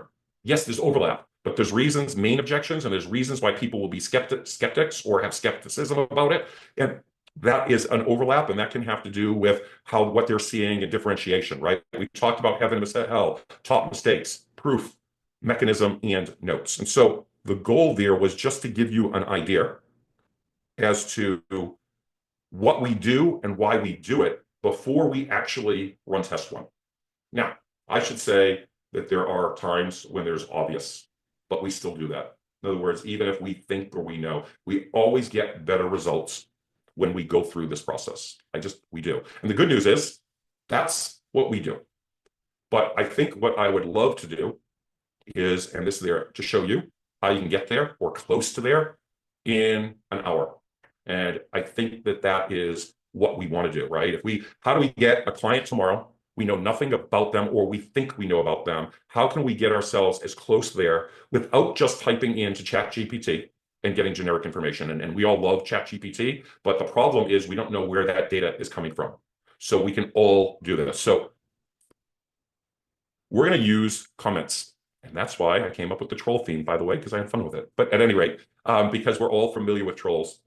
But here's the thing. I think, and there are trolls, by the way, that provide no value at all. So we just will throw that out. But more than not, I think as marketers, we're very quick to throw away comments and to maybe we block them. Some of you have many different techniques that you're using. I think they're hugely valuable. For whatever reason in our society, all politeness has gone out the window, right? And people will tell you what they think in a comment, in a review, that they would never, ever, ever tell you if you're on the same phone. That's why I love them. So again, what are people thinking? What's important to them? Their values, their objections, the language used is all there. And we don't have to dig through this for a long time. It's going to be really quick. Top sources. I just want to give this to you so there, and we're going to show you simple tools that you can go out and use. And I'm just rather, because of time, I'm not going to run through these tools from A to Z, but everybody here will come away knowing how to do this, and I recommend that you run it. So Amazon is great. I've mentioned this when I've done this before. People that are Harmon Brothers, I happen to be very impressed by the type of work they do, whatever, but this is where they all start with all their comedy and everything. They, at least at the time I met them, they did it manually. So I'm just saying, other companies that you think have been using and doing this, we used to do this manually, but Amazon, people will leave comments. You don't have to have your product up there. This is all related products, direct products, lateral products. If you don't have, there's always a book on the subject, and we look at as much as we can, but we'll talk about that. And better than positive reviews, the negative reviews will teach you more. YouTube, it's very, very, very easy to find in just about any niche with a ton of comments. Reddit for the story, and Facebook. If you are working with clients that has some of this data, this becomes bonus, right? It becomes even better. Interviews. If they interview or are willing to interview their clients, their customers, their prospects, I always recommend, and you just record them, by the way. This is the data, right? You record them. We can talk about this if people want. I can even share, we have a certain way that we go about doing this. When we were doing this for people, when you keep asking why and you care, I'm not saying pretending to be Oprah or anything, but there'll be people that will cry on the call if you're doing it right. I don't mean you're trying to make people cry. I mean, people will open up their emotion. It was a weight loss product for somebody, and we at our firm, which we don't, would do this for them. But interviews, I will just make a side note, and I don't know, I wish I had the actual study or data on this, but there's something like, if you have 10 good calls, that's the equivalent, like you don't need to go to 100 calls. Like if you can have 6 to 10 really good conversations, side note there is like, we like to talk with people that bought, the people that didn't buy, people that returned, because they're all going to have slightly different, surveys ties into interviews. Customer service is great. Loading in every one of the testimonials is great, and how people actually there spoke about, and refund surveys. And when I say interviews, if you can't get a hold of the actual clients, customers, it is really useful in a certain type of company to be able to interview people that are actually in touch with the customer. Customer support people many times know much more about their company and their customers than salespeople. So that's where we get the data. And the good news is the data is really, really easy. So let me see if I have this here, and I'll make sure over there. I want to make sure it's the right. Okay. There are more than just these tools.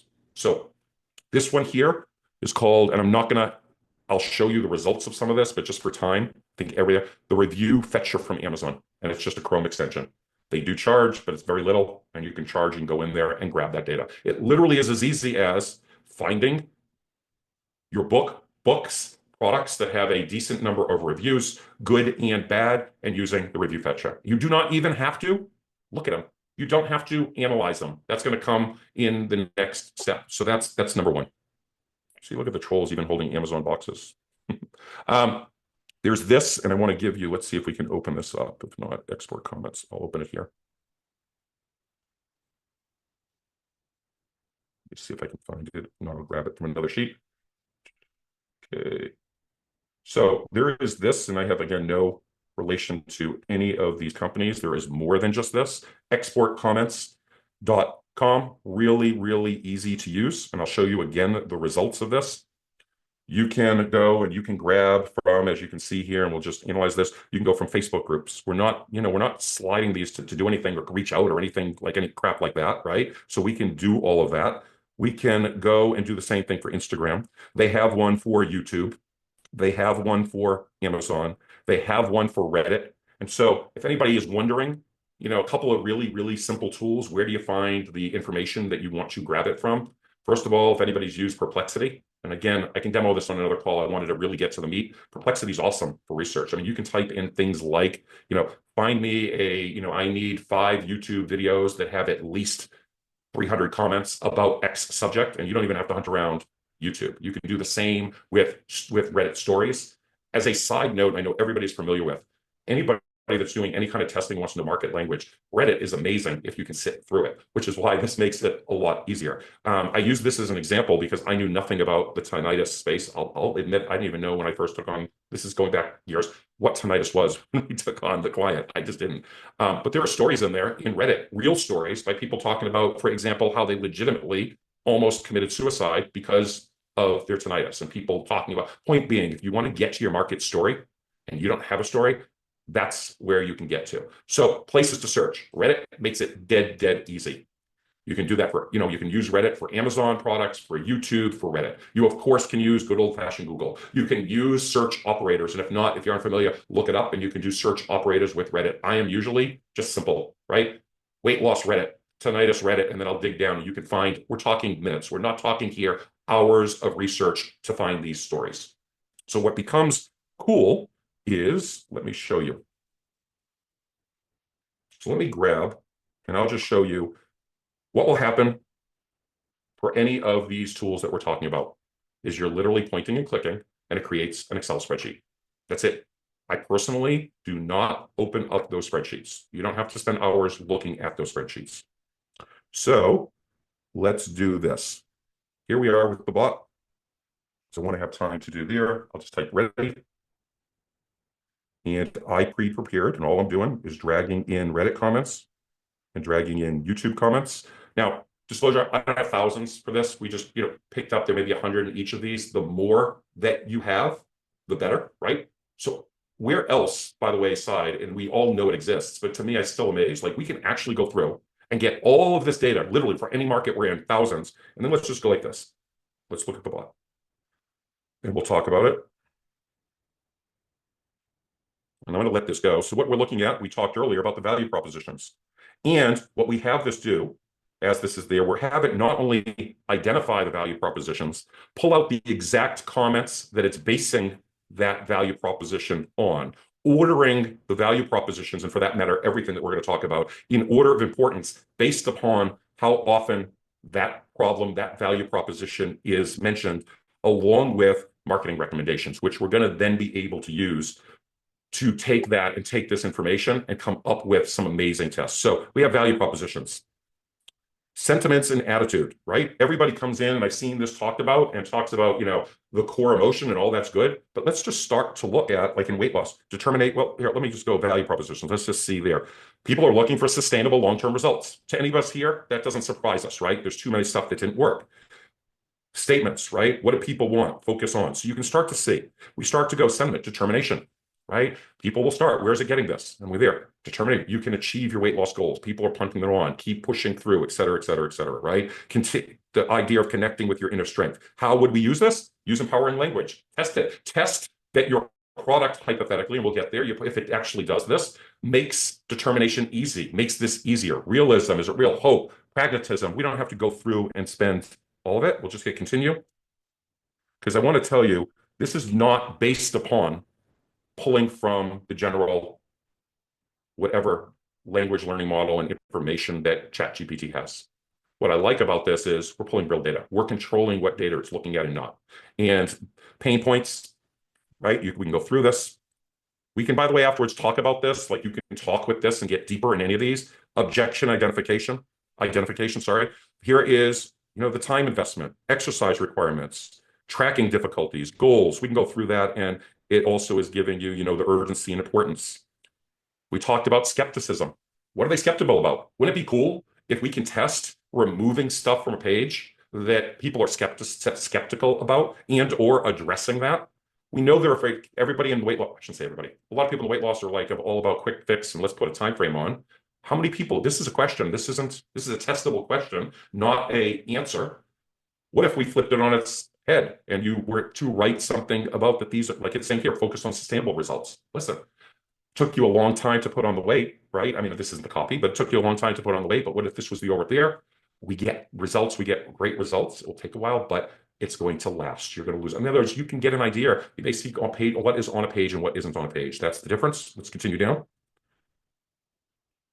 I personally, I think that this is awesome. Again, the psychological triggers. Yeah, some of it. Social proof, milestones, community support, fear of missing out, and how to use each of that. I'm going to let this go, and I want to show you this last part. And it's created actually multiple products and stories. And we can keep going. What I like to do beyond research is to create the ideal product. What if, based upon all the comments we have, based upon our real research, we can have it show you one or more real, like imaginary products, where if we could create this imaginary dream product, it would be ideal for our customers and most likely to convert. It's just, again, additional data to get inside the heads of what your customers actually want. And they have 9 different product origin stories. I don't think we have to go through there. Some people ask me why we do that. I personally love it because when I start looking at the stories and they're make-believe, but it's based upon data, you will start to see and pop out immediately what is missing from a page and what should be added to a page. So here's what I love about this. You literally can go, just to go here, just to bring this back. I want to just say something just real quick, and maybe it would, and I don't want to lose my spot completely. But if we go back to this, is it make sense to learn as much of this as you possibly can and do it? Yep. But I would make a very, very strong argument that what we are doing over here, and forgive me for losing my spot. Whoops, where is it? Oh, okay. Is pretty close, and we can get there in, I mean, an hour. And so if you don't know anything about your client, I can pretty much guarantee that for most cases, if you know how to read and look at this, you're going to come up with ideas that is going to be, you're going to know their customer many times deeper than they know their customer. We still internally, we do a lot of additional and pull in research, but this can be expanded, but I hope everybody likes it. So everybody's going to get a copy of this. Thank you, Jason, for putting it together. Based upon what we did, I think it's awesome. And I think your main goal here is, and for everybody, I think, you know, whether you're writing copy, whether you're writing ads, whether you are a media buyer, to get to that real quick. And I understand some of you like will use and have learned like different ways of using ChatGPT. I think that the core difference, not that this is out of reach for anybody, but the core difference is you're going to base this on real research, and you can tie this in. You find 5 books that are your ideal market and really talk to it, whether you're in the trading market. If you can find somebody talking about certain methods of trading, forgive me. If we're talking about weight loss. Oh, have a little interference. So I hope that was good. I hope everybody liked it. Does anybody have any questions at this point? And yeah. Oh, Dan, go ahead. Or Scott, I'm going to jump in real quick. What we've gone through today is the way that I have done most of my research, most of my career, not as quickly and simply as this, but the old school method. But I will say, having this information and working with clients and then going through this stuff and saying, okay, we've got this main objection here. And can we tweak the product? How do we overcome this objection? Or in V2 of the product, we're working on a version 2. Let's address these particular things. And that's what's going to really help it sell better than version 1. This is just gold. Thanks. I appreciate that. You triggered something that wasn't direct to what you just said, but I'll there. You can do the same thing we just did here with, just to remind you, with interviews. Most tools now will automatically transcribe, if not use a script. You can, whether you're doing the interviews with your clients. I just want to remind you that there are other sources. And so you can go as deep or as quick as you really want to go. You can take your existing data and run it through this exact same bot and get to that information. You can then, and we'll be expanding upon this, but I'll just mention this without going off the rails. You can then, with all this data, is when you're all done, great, I'll make this up. And you pick one of the value propositions and you can go in and say, boom, value propositions number 3 blank. Can you give me more details on that? Can you give me 5 more examples? And the only extra cue I would remind is that be sure to pull the data only from the attached research documents I provided to you, and it will pull there. So you can now talk to this. And even though we didn't go in and look at everything, the marketing details that it offers are pretty good, but you can even go in if you want to and talk to it deeper. So I had a couple bot specific questions. Go right ahead. Can we, if we have sales letters that are already working really well in our market, can we upload it to the bot and say, hey, what can you pull out from this because this sales letter is proven? And also, if we have interviews or buyer application data, is the bot able to differentiate between? Is it sort of able to weight the info, meaning give this level of importance to comments, this level of importance to interviews, that sort of thing? Yeah, it will. You can do that multiple ways. And so you can do it first, of course, separately. You can absolutely do it all at once, and it's able to weight that and give you valuable data. And the other thing is, I don't mean to be a teaser, but I would say wait till next week. And what I'm going to teach and share, I don't like I'll use AI terms. It'll blow your mind. No, we're going to talk about how to break all this apart. I do so in a really, really unique way. I know you have some insights into it, but I'm going to supply a bot that I've created that, with Jason's help, and we'll probably add some more tweaks to it between now and then, but that really helps take a lot of that legwork out. And so part of your question was, if you have a long sales letter, it will be able to, in essence, analyze, give you top things based upon, we're going to combine this research data with what we're going to feed to the next bot, almost like an assembly line. And for that, you can provide your long form, let's just say sales letter in the example you gave, and get lots of recommendations. And those recommendations are going to fall sort of into the way I'm going to recommend that you pull out data to test. So a lot of it is going to be hands off, if that makes sense. So yes, you can do that here. And yes, next week when we go through that and supply you with that bot, I think there's even a better way to take what you're going to get from here, feed it your sales letter over there, and come up with a ton of really, really good, high quality testing recommendations that you're going to be able to apply right away. Awesome. And this might be covered next week. But like, if we look at the section on the screen right now, can I tell the bot, okay, what is the percentage of all these in terms of how often we see them, how powerful they are, how all that, or is that a next week topic? First of all, this is designed right now to, that's not a bad idea, but this is designed right now to automatically do that in the background. So the order of which it's putting in is based upon the order. You're asking for a percentage. I'm going to be very honest, I've never tried it, like to be able to do. I'm pretty sure that it can come back with, and I just haven't tested its accuracy. So I don't want to, like, if we ask it for specific numbers or percentages or number of times the word was mentioned, we have played with it and made sure that it's, that it's accurate and weighing as far as in the overall scenario. Meaning, is it weighing it properly? Is it doing?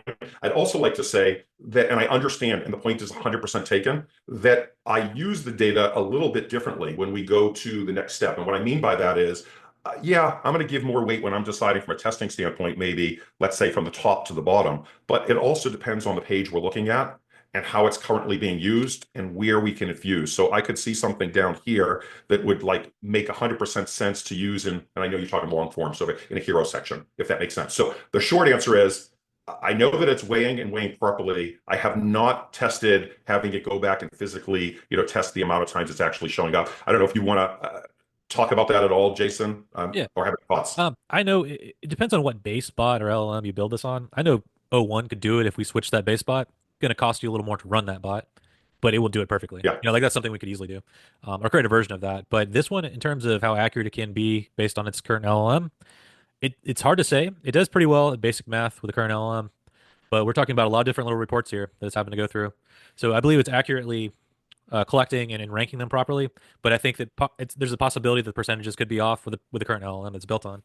But I do believe that with a couple tweaks and then selecting a different base bot or LLM, being O1, it could easily do that. Because cool. They can do algebra and whatever. So, cool. Jason, could I just quickly ask you, will it run on Claude within Poe? I haven't tried to run this on Claude, in particular. It probably does work, but this one's built on GPT-4o. I like GPT-4o for research type bots because it's just faster. The output's faster. But I like Claude for copywriting, so I'll just say that in general. If it's a copywriting bot, if it's like a headline writing bot or a hook bot or something that writes something that's testable, it's probably going to be built on Claude. If it's something that we're just trying to generate a fast report, it's probably going to be built on GPT just because it's faster output. That's the only reason. I'm going to make a quick, awesome. I'm going to make a quick switch because I just didn't really have the time, and I do want to get into the last bit. I want to try to squeeze it in, if that's cool with everybody. I think that this is going to be fun and worthwhile. So let me just get myself on track real quick.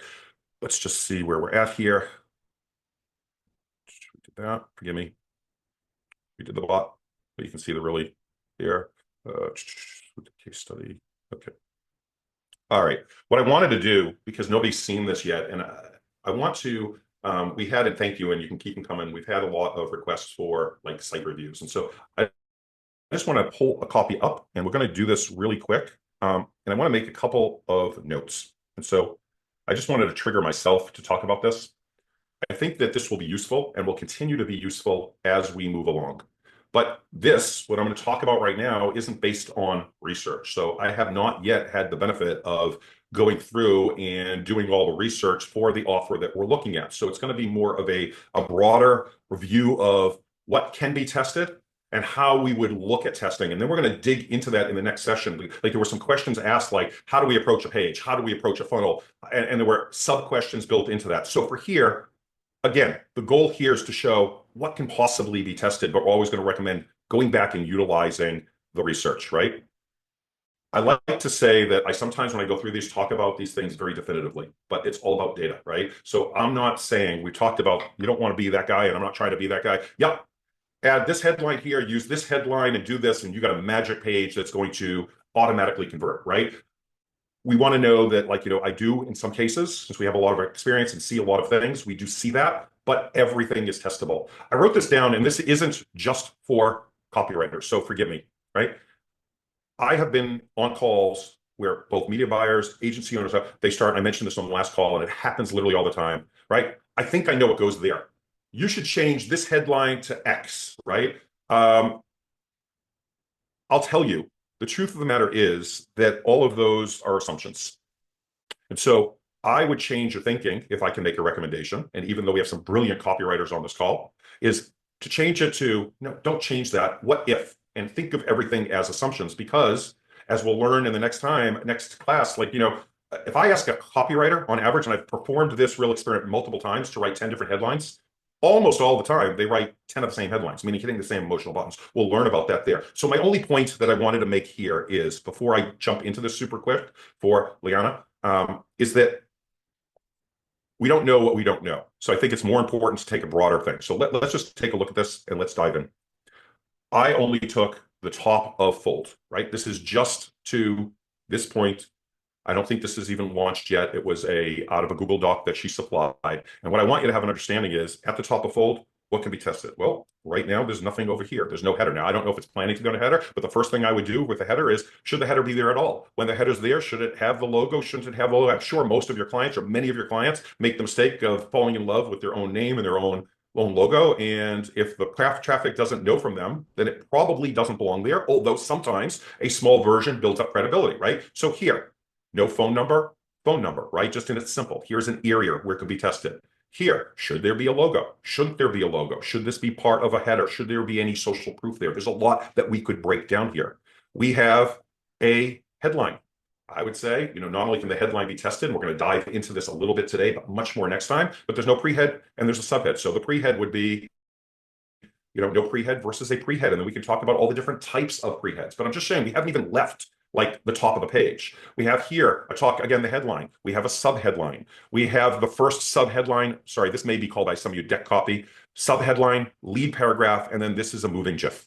So that's all we can look at right now, and we'll dive into this more here, is that on this page, conservatively, just to this point, there are 7, or I would probably say 8 or more potential variables that can and should be tested that are all each individual. So if you think off the bat the combination of those best variables, then you are better than I am. But the goal here is to understand there's just so much that can be tested, and we're going to dive into that.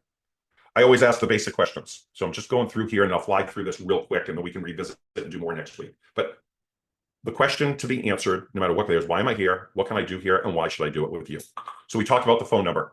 We talked about the pre-head, right? Here's the purpose of it. Everybody knows, right? But we can use a lot of different ways. And you'll see this. The pre-head grabs attention before the main headline, right? It can introduce a problem. It can add an extra layer of qualification, right? A call out, identity. This can be used to increase readership. I gave you a statistic. It doesn't matter, right? We can do different types of pre-heads. I want you to start to get an idea of how this could break apart. We need a pre-head, somebody says. We don't have a pre-head, we're gonna have a pre-head. By the way, that's I do this reverse, we're gonna talk about something called semantic separation, but we're gonna actually get into the meat of it. But it's not there, it's there. It's there, it's not there is like the biggest change you can make on any page as a side note. But let's just look at the pre-head. Should it be urgency-based? Warning, limited workshop, urgency scare, limited workshop seats available. Exclusive, only available until, right? Problem focused. Should this pre-head be problem focused, right? I'm not saying this is tuned in copy or final, but the idea is to give you an idea, right? Should it be tired of being ignored by prospects? Her page here is all about cold email for whatever it's worth. It really doesn't matter here, but tired of being ignored by prospects, struggling with cold outreach that falls flat. Results page. This is made up results. Let's make clear. I am sure that Liana will either has or will have, right? More numbers. This isn't about testing this, but new study, 83% of cold outreach gets deleted. I am sure somewhere there is some kind of study on how many people ignore the posts that we all get on LinkedIn, right? Or whatever. I'm sure there's something like that. But this is results by finally revealed the anti-rejection outreach system. Social proof, right? Join a number of business owners who transformed as featured in, etc. Pattern interrupt. Stop writing cold emails until you read this. The backwards approach to outreach that actually works. Okay. Again, we're just talking about the pre-head. That's all we are at right now. The headline. Again, I want you to understand that we're going to understand semantic separations. These are, by the way, these categories, and there are more of them that we there. Notice they're different. You are going to get a different emotional response. We'll talk about this next week from scarcity as you are problem focused, as you are results based, as you are social proof, as you are type of pattern interrupt. They absolutely have to. They are different, right? Versus somebody writing 5 of very, very similar copy. That just give you a little sneak peek. So headline, fear-based, fear problem-based, the reverse psychology outreach system that turns cold prospects into eager buyers, even if you hate traditional sales. Results and metrics based. Again, remember these are made up, but the proven 3-step outreach formula that generated 2.4 million in client revenue without ever feeling salesy or pushy, right? I'm not going to read every one of these except to say we have process system focused, time-based information, authority and credibility based, right? Again, this is made up, the Silicon Valley tested outreach program. Curiosity pattern interrupt. Why top performers are deliberately breaking every cold outreach rule. Okay. Benefit, transformation focused, pain focused, specific method or framework, social proof, and results. This is just, if we start learning that we can break things down into categories, we can start to see everything that could potentially be improved and test our way. The goal here is to show you, okay, we have this. Here are possibly 10 better headlines than your control. We'll talk about how to test them. We'll talk about that. But the more important thing is we could actually write, and we're not doing it for this, 10 different fear-based for each of these types. We could write 10 different headlines. We can mix and match the different value propositions that we learned, right? Imagine just not to like scare anybody, but to invigorate and to understand how much we don't know. If we start talking about the different triggers and the different value propositions and the different benefits, features, benefits, and benefits of benefits, and we start mixing these with different style of headlines. How many different headlines can come up with? And I don't care if you are the greatest copywriter in the world. You may actually have an eye that will pick out 2 or 3 because you have that eye for it. But my point is, we don't know until we start testing. And I want everybody here to really, really understand that when you are given a page, if it's your client's page, if you've created a page, just to understand how this whole thing can start exploding, right? When we contrast this to most people I talk to, we should test the headliner. You know what? I think we should I saw this style page and we should redo here and let's start redoing 3 or 4 things on a page. Point is, I want you to start to have a idea. Deck copy, some of the same type of stuff. Like what is the purpose of, I sometimes call that subhead. It can, for a big claim, it can be used to tie that right back, right? It can create authority. It can create proof, but specific in results. Point and pain point to finally escape the spray and pray approach outreach trap. Learn the counterintuitive methods that turns cold prospects into eager buyers, even if they've never heard of you before. Look, I didn't know the market deeply. Again, you're starting to get an idea. So up to this point here, we've only really dealt with this, like this little bit here. Now, in a single test, if anybody can tell me that you're no longer showing screen right now, just so you know. What was that? I said you're not showing your screen in at the moment. You're kidding. You were, and then it just went away for a second. Does everybody see that? Unless I clicked away. It might have been my fault. I can see fine. Sorry about that. Okay. Nice troublemaker. No, no, that's all good. If I wasn't sharing, I want to make absolutely sure that I was. I actually, by the way, the new Zoom tab, I mess up all the time. So it's all good, all good. So I just want, because I know we're going to be there. So you have the deck copy. And then we have the subhead. And I just want to go, subhead was the subhead before the lead felt a little bit weak if we're looking at the offer, right? So again, we're using some of the same because it's the same type of offer, but all of this is different, right? If we look at the original, let's just go back and see if I have it. The moment I realized outreach was broken was the control. And let me just see if this is, that's the headline, just to go and show this. So if we remember that, right?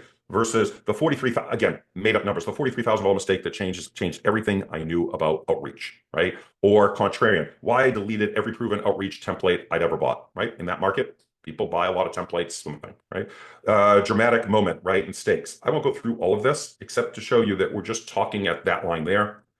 The lead paragraph, again, we have story-based. I'm just going to go highlight because they are market timing, like a framework, future pacing. I'll give this all to Liana. Research-based, contrarian. There's just a lot. So we're just looking at that first, and I'm skipping through this deliberately right now because the idea here is to show you how that, without rewriting that page, if you're a copywriter and you love it, without rewriting that page, we've only made it down to that first paragraph when we're talking about a let's say a long form style page. If I just want to make clear, and this is just again for Liana or anybody listening, that the key in that position, usually after you have a header, which I can also be called a hero section, because people, by the way, as a side note, depending on the network you're on, you may want to consider it like a hero section because people will buy hierarchical. It's just worth keeping in mind.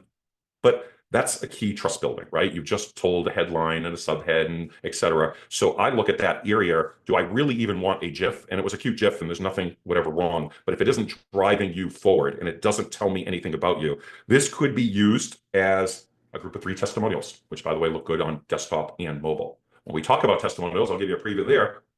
Which are the 3 testimonials? Do you have a headline for each testimonial? What headline are you using for each testimonial? Do you have it with a image and without an image? Do you have a man or a woman? Which value proposition is that testimonial reinforcing? So there's a lot more than that, but I just want you to start to think in terms of pieces, right? So social proof. If in her case, in this case, if she's worked with big companies that are immediately recognizable, I test testimonials versus the icons of big companies, right?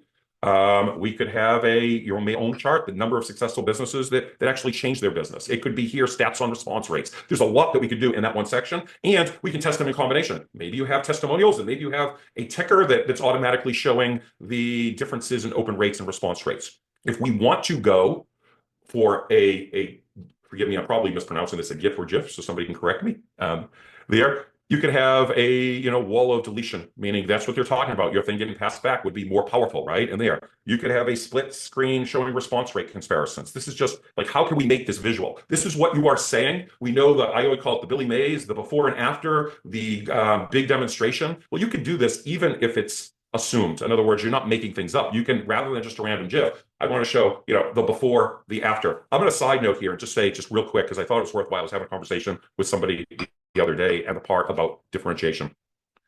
Right now, I know a lot of companies put on their pages, what is it? The sort of the before and after, the nothing held back style, old way, new way, forgive me. And by the way, nothing wrong with that. My assumption would be, how many people is that becoming old to? How many people immediately recognize that as a quote unquote, I'm putting my words on this, typical sales letter? There's a lot more ways that you can do that. You can still do before and after. Do you do before and after with, you can do as much as, depending on the offer, a page that's all about the metaphor and explaining that.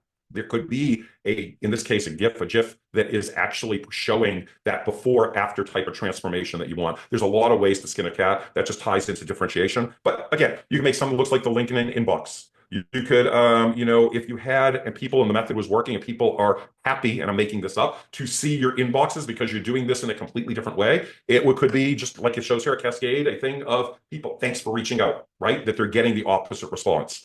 I won't go through all of this, but, and so additional quick notes, which I gave you in line with Jason, in line with Eugene Schwartz, because you just does Eugene Schwartz as close to better than anybody I've ever seen in the copywriting world in there. So one of the things I made a note is like, as part of research, as this page, just general notes, research and discover their pain, their true pain, and expand upon it here in the lead. Research and discover their heaven. We talked about this before, right? And build the value intensely, right? So at any rate, there's a lot just above that fold that appears to be missing. Probably most likely the problem has not been exasperated as much as it could, because people that are trying my gut, not based upon research, but when I say that are trying to do this, are mostly doing it wrong, right? Are mostly getting labeled as a spammer, which I'm pretty sure they pretty much hate to do, right? So if your method is like all these fears and internal fears, just to tie this together, that everybody may be experiencing or know about, or maybe it's the huge fear of being called out on a forum like NHB and saying this guy or this gal is like, sending me all this crap, or, I saw somebody shares 10 shares and I know what's coming next, the pitch. Point being, if you can hit into those fears that they're talking about, then you probably can do much better. But anyways, I like the page. I like the product. I like the offer. Nothing that I've said here is definitive.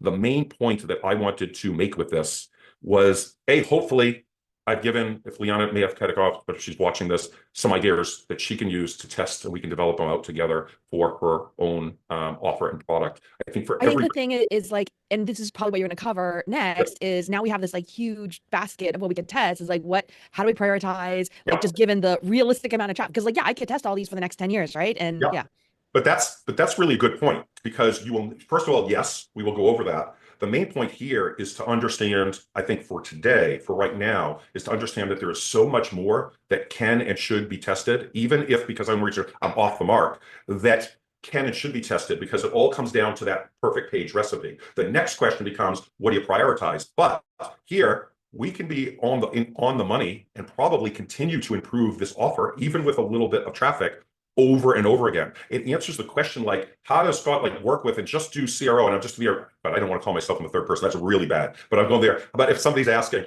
how do you do it? How can you have a client for 2 years? This is how you can have it, because it's Kaizen, it's continual improvement. But you're exactly right. If you first understand that, geez, I'm not going to have to want for understanding whether this is your own offer or somebody else's offer, what it is that we can possibly do to improve that offer, that takes a lot of pressure. And then you have all of this in a central document for you or for your team, whatever that looks like. And every time a test ends, you can continue to beat the control. And it's possible on an offer like this, until it's, let's say, converting state of art, until it's scaling up, that you're spending an awful lot of time in the sort of above the fold to the lead, even though you can work your way all the way down the page. But I absolutely, and your point is absolutely taken. This I want to illustrate. Number one, I like the offer and I like the page. So clear. Number two, there's just a ton that can and should be tested. And then the next part is, okay, now that we started, how do we break down this page? Where do we start? Let's assume this was a page with I don't know where it's at, or if it's one, so it doesn't matter. But how do I unwind that problem? How do we increase? Where do we pick from? Like you said, some of that is going to come from the combination of the research plus here. Some of it is going to come from a structure in the way that we'll approach the page. And the third, this is where it becomes science plus art, is going to be your knowledge of the market. And out of these 10 headlines, which do I want to start with? And we have ways where we can start with multiple. You absolutely, I may have mentioned this last time. We have started, when we've broken down pages for real clients there, we've written 200 headlines. There's no way, I have never, not even an intention of testing. I'll tell you what it does for me. When I see these different categories, now I start to get in. Now, are we starting, when we start testing, which of these categories, if I'm picking headline from this category, which are they responding to? And I'm having it in various locations on the page. We start to build clues. And along the way, we're starting to learn more about what they're responding to. And then we can dig in further and continue to improve. But that's a really, really good, excellent point. It's not about overwhelm. We find many times people have the opposite problem. Forgive me for continuing to hammer this in, but they do. They'll go in and they'll sit around in a committee and, whatever it is. And, well, we tested that. And what do we test next? And the idea here is that you will never have any want for what we can test that's based in will be based upon real research and has a really good chance of improving conversions. But the point is definitely taken. Was this helpful at all? Was it at least getting a bird's eye view as to how we would break down a page and what we can see even on a page or offer like this? Oh, extremely helpful. And like you said, it's just an example. Like this is, I think you laid it out really well. At least I have found anyway, for literally any page, just coming at it. Yeah, that's the goal. And then we can talk about even later on, like how we can keep coming back to this. We can talk about like, where do you start and what could be the first 2 tests? And so maybe what we do is we leave you the first 2 tests, or et cetera, that you can start. That doesn't mean that magically it's going to be the winning test, but where would we start? And hopefully we can get you a bounce over the conversion and a kickstart. So absolutely we'll go down that line. That's awesome. Jason, I'm curious, and I don't want to put you on the spot, but just from a copywriter's perspective, and I know more than a copywriter, I'm just curious if you have any thoughts, because I know that, like, you know, you of course write a lot of promotions, and we haven't really ever dug into this part of it. We've had a little bit, but not really in depth. Yeah, interesting. So I do tend to write a lot of headlines, and my best one typically comes after I've written like 20 of them. I'm like, that's the one. But I typically just, I normally test headlines until I, I get a higher conversion because I just see the biggest lift in that. But I do like the idea of going down this vein. So when you do find an appeal that works, now you have something you can go down that rabbit hole and you can place it in different places. But I will say my testing, I don't know if it's primitive, but it's usually just headline testing, or because I can write VSLs so fast these days with AI, we'll just split test different VSLs or different lead-ins to it, or different leads to So VSLs. I'll make it. First of all, it is not. Look, you go with what works. I think it is a little bit primitive because I make the argument that it's not just about the headline. Headline clearly, right? We know from the classics has a scenario, but what we find is that all of these end up working together, and so you can start to see on a headline that may be working 20, 30, 40, 50% lift by playing with all of these variables, even in the vein. So you're right. Like what you're doing is what is typically done, and I think that what I'd like to have come across, aside from just making maybe that better for everybody, is okay, what can we do in addition to that to really crank this up? Because if you're working, let's assume it's working to cold traffic based upon that kind of testing. Imagine if you squeeze another 20, 30%, or sometimes much, much more just in this top section. And we haven't even talked about how the rest of that page goes through. We'll talk about, like, to your point on a VSL, it isn't just about the headline and the VSL. Like, there's a lot of stuff without rewriting your copy. And the only other point I want to make about that is when you're writing two completely different leads, it's very hard to, and by the way, leads are important on a VSL. I will make a side point that not a lot of companies, or not all companies, can afford to produce and just pump out multiple VSLs, even with AI from a time standpoint. But above and beyond, it may not be just the lead that is actually creating the issue. It may be the intent before they actually hit play that is creating the issue, the perceived issue. If we take this all the way back to the ad, we can see bad ads affect conversion, even though, like we talked about the 80-20, if an ad is not properly, let's say, pre-qualifying the click in the same way, right? Is it that you have a bad offer, or is it that you have an ad that is, either misleading or not calling out the right company? I think the same or similar things hold true here. So I love that that's where you're coming at it from. The idea here is we'll talk about all this because and show examples as to how we can make it lift.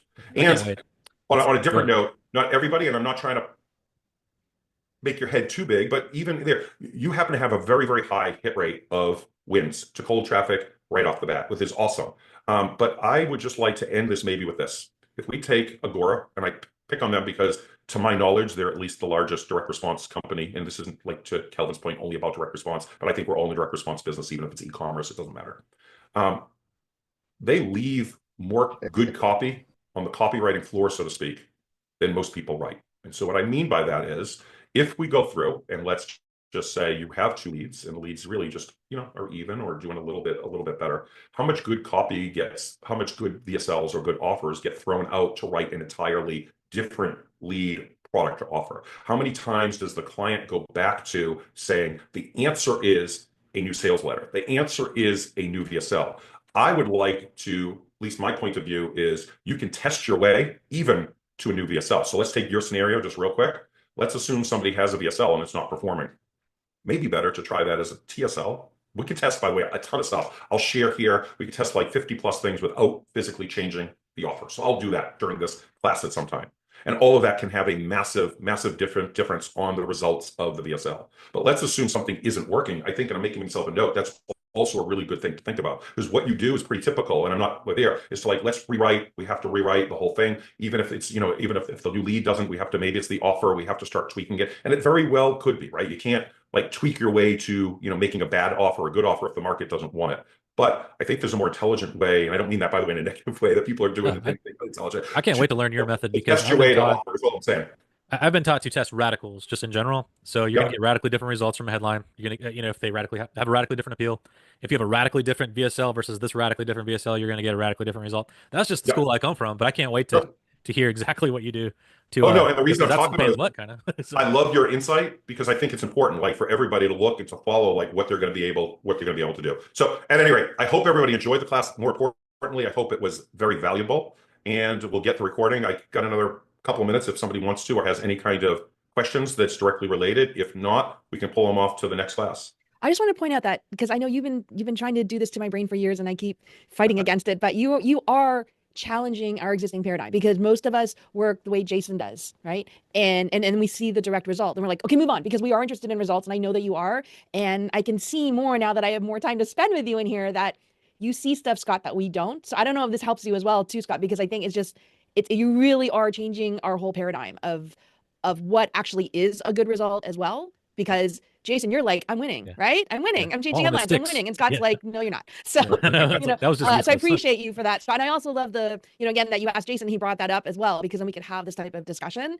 And believe me, guys, like, again, when Scott first talked about this, I was like, I don't have patience for this. And Scott knows this. Like, I'm still struggling to, again, like get my head around it. But, it's, yeah. Well, first of all, I appreciate you and I appreciate that comment. And I think that you're also directing me in a good way, like there. So yes, I want everybody to have like a really, really deep understanding, and because that's what the purpose of this. I want everybody here to understand this better than your clients or anybody else advertising themselves as a CRO. But also, I want it to wrap up in a bow where it's also easy. I don't want, this isn't about, and I know this isn't maybe where you were going, but I'll just mention this. It isn't about you having to spend tens of hours, hundreds of hours trying to figure this out and trying to figure out this magical formula. The idea here is you will know if you have a client, right? And it depends on, look, we talked about, there's plenty of ways you can utilize this, but let's just take, you have a media buying client. Let's just assume for this conversation, you just wanted better results and you want them to be working with you long-term so that you don't have churn, because we all know, and we discussed it, that even if their offer stinks, and we're talking the offer broadly, meaning it's just not converting, the person they're going to blame is you because somehow your magic ads didn't make their page convert. And so for that, I'd like easy ways that you can apply this so that you can help that client get to where they're going. It's really, I think it was Justin, and so Justin Brook, for those there, that used this term. So I want to give credit where credit's due. And it just popped up. Maybe it's relevant. Nobody wants their baby to be called ugly, and it stuck with me. Like like nobody wants, so it's really hard if you're in your position as a media buyer to say, listen, it isn't X. It's that your page that you labored over or fell in love with or whatever. My logo is just so perfectly placed there that I fell in love with it. And so that's a hard conversation. It's an easier conversation when you say, I want you to help you improve your baby. And I can't even think of a good analogy. Somebody like get into the best private school or whatever analogy or metaphor we want to use for that. And I think that if we understand, so that's number one. I want to give you an easy way to do that it isn't painful, that you can actually be pulling levers for a client. And I like the word control because I look at two words that I'll just throw out the engineering certainty. I think that's what this is mainly about. I think that above all else, offer owners, media buyers, everybody wants certainty. We don't want those ups and downs that come generally from maybe an offer that's converting okay to a very small segmented offer. How can we engineer certainty? I think that the other lesson that we want to learn is control, meaning not in a bad way, not where we're taking over, but let's use, and there's a lot of ways we can talk about this, but let's take this fake media buyer client.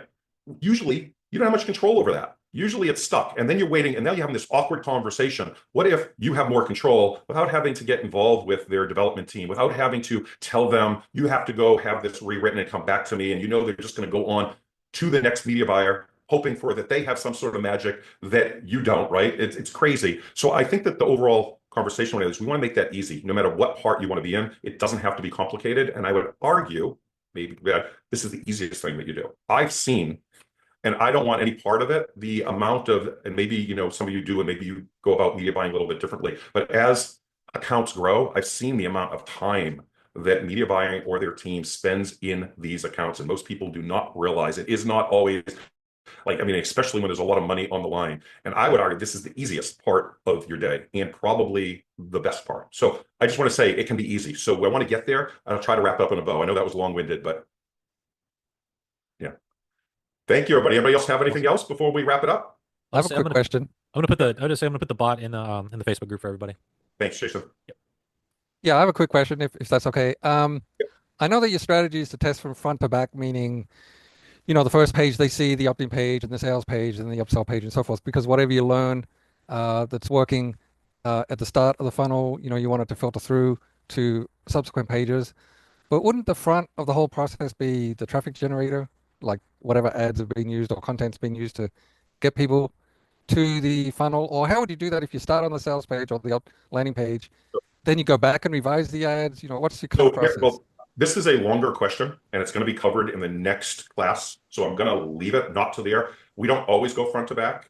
Ads become, it'd be better if I talk about that at the start of the next class, because that's when we're going to break down. There's a number of ways that we go about this. And also, I think built into your question are potentially, I don't know, some misconceptions about what has to happen for ads while it is that we are optimizing the page. So I'm going to jot that down as part of that. Okay. Just because it's getting late, and that's going to be a long conversation that's going to build into exactly what we're going to do in the next class. I'm going to leave that for that. Excellent. Thank you. Awesome. Thanks, everybody. I'm going to wrap it up, but I appreciate everyone. Thank you. Thank you. Thanks, guys. Have a good one. Thanks, Scott. Thanks, Jason. Thank you. Thanks. Bye-bye, everyone.